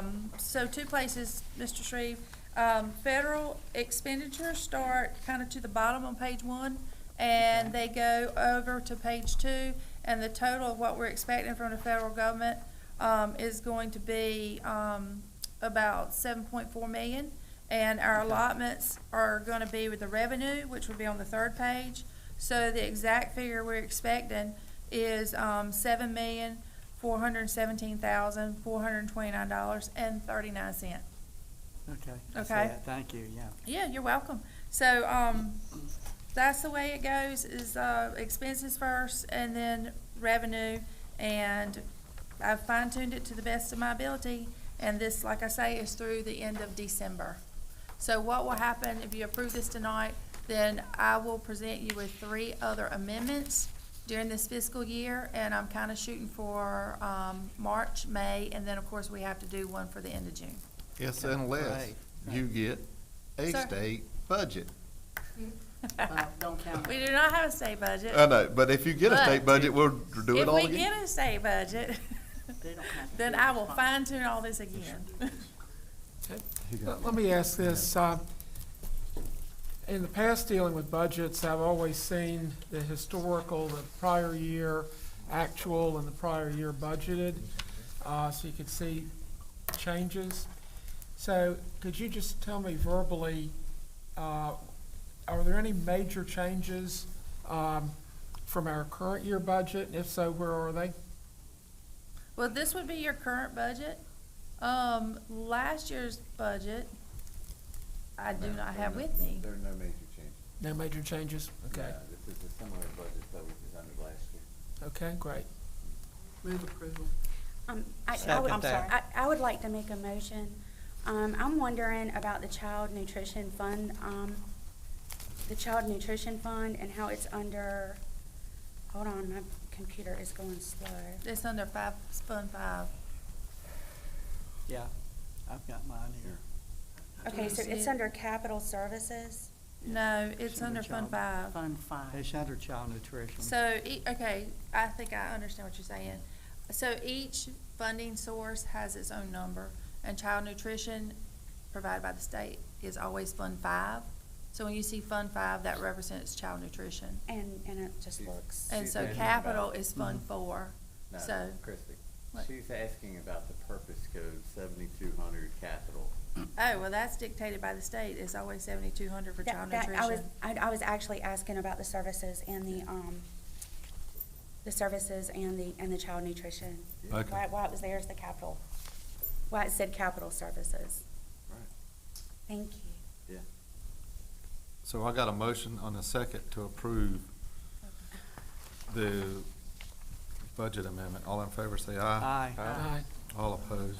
I see you No. questioning. Her question was, where it says Child Nutrition Services Fund 5, then purpose 7,200, why does it then say capital services? Oh, okay, And I I wasn't see. So finished. that, I'm thinking that's Oh, I'm probably a sorry. typing problem. Sorry about that. I'm sorry, what was your answer? Sorry about that, Stacy. Typing. So, yeah, so that needs to be corrected. So I'll tell you what, I can correct that and send it out in email tomorrow. I Okay. apologize, Stacy. I I'm thought you were. sorry, No, asking- it's Stacy, okay. I I didn't- was I didn't gonna- realize that's what you were saying. I was gonna check back behind it, but. Let's see, I think I had another question, Miss Christie. Because 7,200 everywhere else is nutrition services. Yeah, everywhere else it says 7,200, it says nutrition services. Well, so in Fund 8, you will have 7,200 Yep. because she sometimes gets like a, grants and things like that, like a Helping Kids grant, things like that. So you will see 7,200 Yeah, they're, in other they're places. just Okay. saying that when you go back to Fund 5, that 7,200 should say nutrition services, not capital services. Oh, yeah. Which It is should what look you were the saying, same. Dr. Yep. Teasdale. Yep. It should look the same all the way across. Yep. Good. Okay,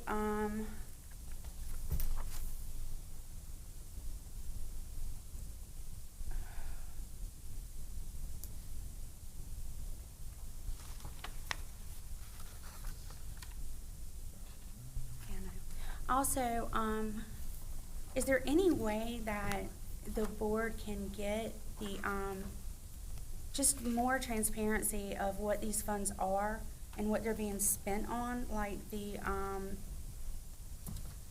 operational expenses, you know, just places that we might can cut back or see some things? That when I look at these kind of budgets that are itemized, I don't get that information from it. Just for transparency. If you want one with full purpose codes, you can get one with full purpose codes. Yeah, I was gonna say, we can do that if you want. Tell me exactly what you're looking for. I'm looking for something more of an allocation type chart. that is showing where these expenses are, like, even, what flagged me on it, okay, was the school leadership, services, and then the local current expense fund. And it was like half of what the instructional services were. Tell me which And I'm fund you're just in. wondering about the cost, like, what was the cost that made that so high Tell me relative to the tell me which classroom fund you're in. instruction? Tell me which fund you're looking at. Well,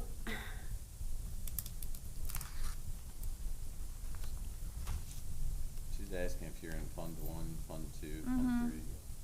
Because, so maybe this will just help if I just speak in general. If you're looking at Fund 2, Fund 2 is where most of your classified employees are paid from.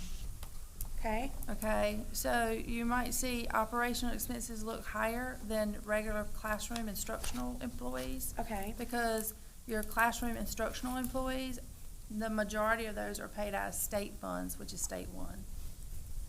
So you wouldn't see, in general, like a high number in state funds for operational purposes, because the bulk of your operation funds are paid from your local funds from the county.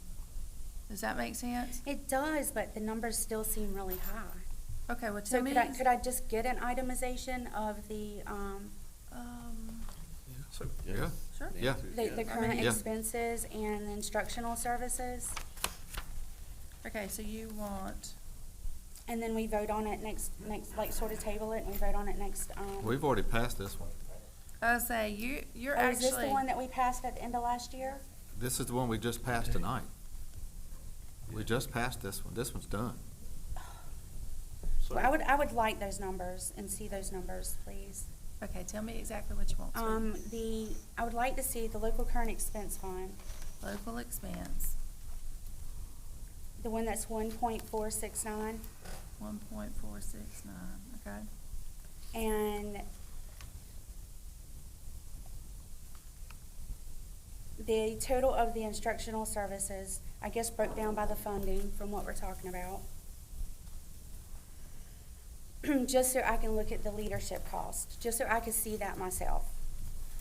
So, And if anyone else wants it, of course, they can have it as well, I guess, but I'd like to see that. I'd like for that little area to be more transparent. I'd like to see those numbers too. Yeah, so when you say leadership, are you thinking more of your 6,600 purposes? what's it, at 68? No, what is it at? 5,400? I'm having to flip through a lot of windows, and that's the issue. Were you having computer troubles? A little bit, and, Well, I mean, this just seems like a generalized budget. I'd like a little more detail. It's not, I don't think it's funny at all. I have a recommendation here. I have a recommendation. Unless, When I was newer, when we had questions and concerns about the budget, social studies curriculum, anything, I met with Dr. Parker, Gary Carlton and I did, and I would just suggest in the future, Mr. Rader, if there's questions, instead of, and I know board meetings are good times to do things too, but we would go and meet with you individually if we had specific questions, and to, instead of taking up board time, to drag through things that we don't understand. I don't mean to be disrespectful, but does anyone agree with me It is on not this? about being disrespectful, it's being, about being transparent and transparent to I the don't have an public. issue with that. So- I'm just saying, And- could we meet Mr. with individual representatives of Beaufort County to answer your questions But instead this is our of work. drumming this is- it out in the board meetings? Mr. Rader and I have a standing meeting for the 20th. Any of you are welcome to join that. Isn't that correct? That's correct. I've got another question though This is the on work this, meeting. this particular subject.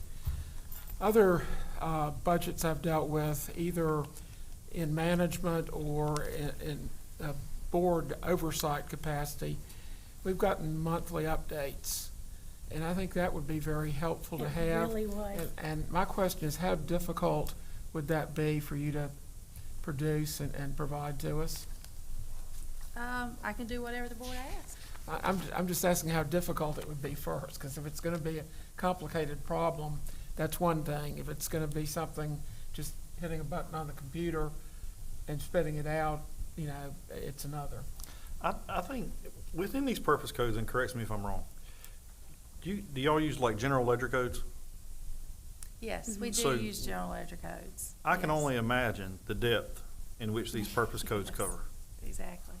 So rather that's Yeah. labor hours, whatever it might be, I mean, all that's It might be, accounted for. it might be $5.9 million by not being, I mean, it might be a really big oversight. If we have an auditor that's performed on a third party that's missed $5.9 million, we've got some serious problems. Right. Yep, exactly. So, Stacy, if you don't mind, can I go back to, I think I can quickly answer your question. If you're particularly interested in 5400, where it says school leadership, those are our principals and our assistant principal salaries. That's what 5400 represents on these budgets. So you'll see. Where are you again? Ma'am? Where are you again?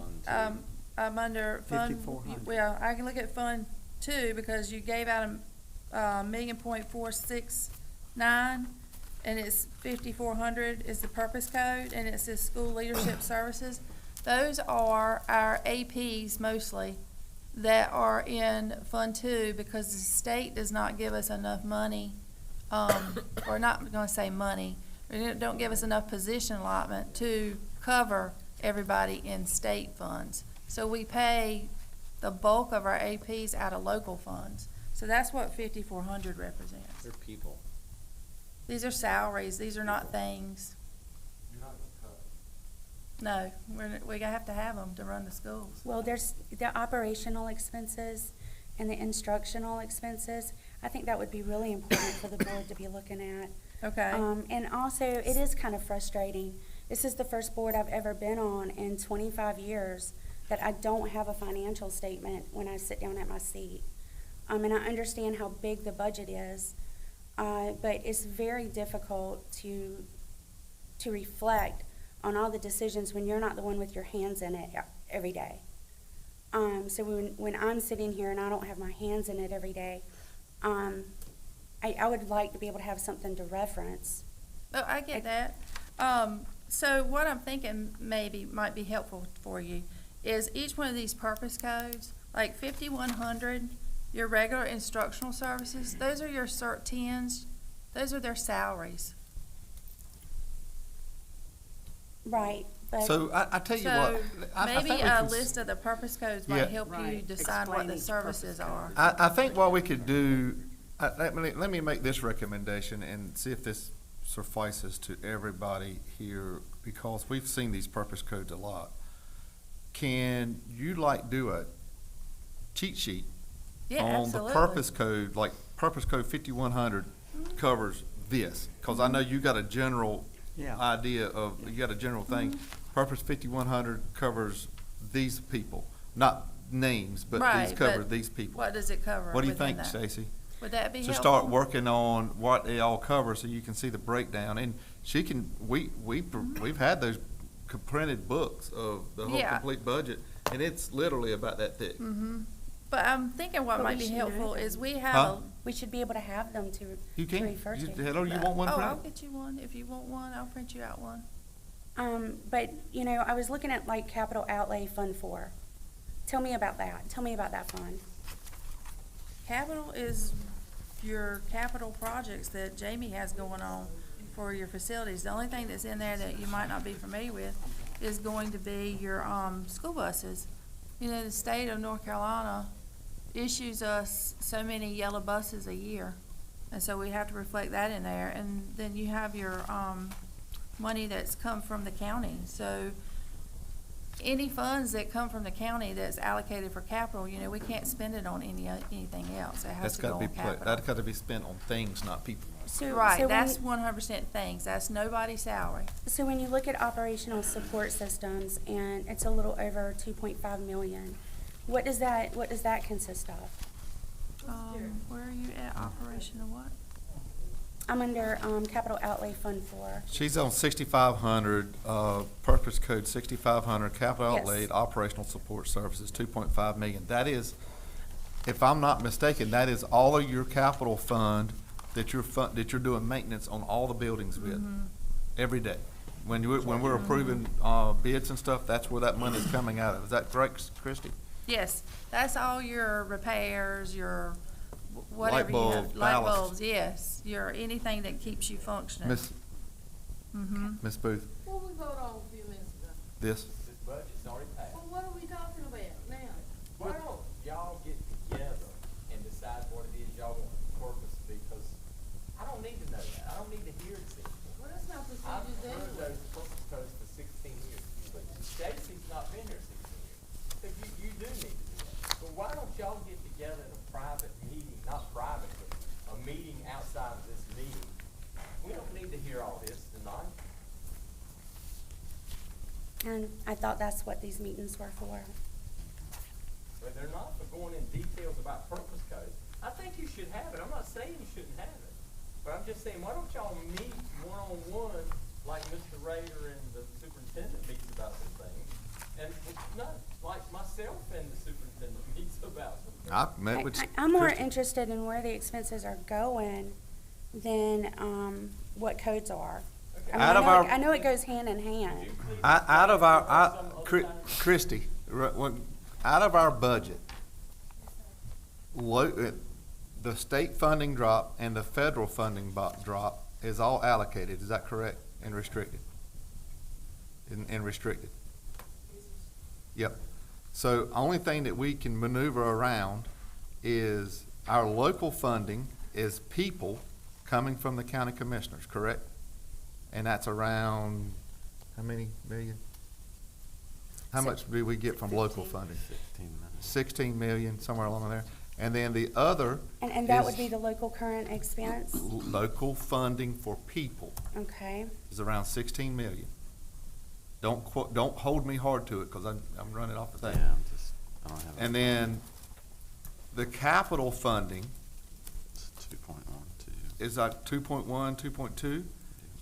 And that is for building maintenance and physical things inside of things. It's things. Not any people. No people. You can't move capital to local at all. And operational support services? What is that for? What fund are you on? Fund 2, Fund 1. 6,500. Fund what? 60. Well, it's anything, Fund 1, Fund 2. You talking about Fund 3, 6,500? Fund 2, 6,500, operational support services. Is 6.8 million. I don't know what that is off the top of my. Christie, do you? Fund 2, she's got her thing there. Mr. Chair, can we move on? Yeah. Mr. Chair, I agree, we because move I'm on? fixing We to can figure leave this if out we don't later. move on. I'm fixing to leave if we don't All right. move We've on. already taken a vote. Can we move on with this? I think Stacy should get all her answers or her questions answered. I just don't think tonight's the time to do it. All right. 6.4, public recognitions of students and staff. I put this on the agenda after an email that the board received, and this is an action item because I have had some say they want it off, some say they want to continue to do it. I myself enjoy seeing the smiles on the staff and the smiles on the kids when they're recognized, and feel that we should do it and continue on. I support that because when we do student recognition, and it is for every single school, every single age group at our schools, you have parents that come and sit in this boardroom that otherwise would never come into this boardroom. And I've had the only over reason the they come. years, for the Ms. Booth and Terry, that we've been here Yeah. so long, that is the only time we see some of those parents, right? And they come up to us and thank us that not every student in our system is gonna be a valedictorian or a salutatorian. And this is a chance for some of these students to be honored and recognized. And I don't care that it takes 30 minutes. I don't care. I think if we can't take the time to honor and recognize students that are going above and beyond every day and getting rewarded at their school, and athletes that not only, they're not up here because they're great athletes, they're up here because they're juggling all the balls. They're athletes, they're good sportsmanship, all of those things, and the coaches recognize that. They inspire the rest of the team. So I would be very disappointed if we Don? stopped doing that. Don? You mentioned that you were gonna bring this up. Yeah. And I just wrote some thoughts down. Okay. My feeling is it boosts morale, shows appreciation, it motivates continued excellence, it creates a sense of belonging, strengthening community connections, it highlights the district's successes, it makes individuals feel valued and recognized for their hard work. It brings families, like Carolyn was saying, to the school board meetings, and that's very positive. We need families here. That's right. So I think if you do away with that, you're gonna kill the spirit of the And I students. see these little kindergartners and first graders who's got us grin. They're so cute. I've got a thought, maybe we move it to the end of the meeting so we can keep all Make our 'em parents stay here to home. longer. Yeah. And they can hear all this Maybe you can shenanigans keep that 'em goes longer. on before they go out and vote. That's right. I think Go ahead. that's a great idea. Kids Ms. have to Booth? get home. Somebody's complaining to you about the time that. Yes. I think that's a lot. Um, And I would dare to do that if I were you. I mean, can you realize that that's probably maybe that one of the awards that one of those kids they will ever get? That's what Probably I the only that's one what I they'll meant. ever get, some of So them. I wouldn't think of doing that. I really would. Well, I'll make the motion that. Can I say something to her? Go ahead. first? Let me- I don't mean to call you our All right, hold it. secretary, Cindy, but you are writing this down. Make sure you write it very clearly. Don't even use cursive, print it. Terry Williams is not going to vote to cut out students being recognized. Make sure that's in the minutes, or when we do the minutes next time, I'm gonna hold it up. Steve? Yeah, I don't think there's any problem in doing that at the beginning. I think it's always good when you do things that make people feel good and that makes students feel good. The problem I have is I got feedback from a board member that complaining that we spent 20 minutes dealing with policy. And I'm perfectly willing to stay here to do that and do the policy. The policy's our core function, and we ought not to be trying to rush through that to do something that's not our core function. We've yet to rush through policies. But I've yet to Well, see us rush we through haven't it. rushed through a policy yet. But what he is saying, I agree with that.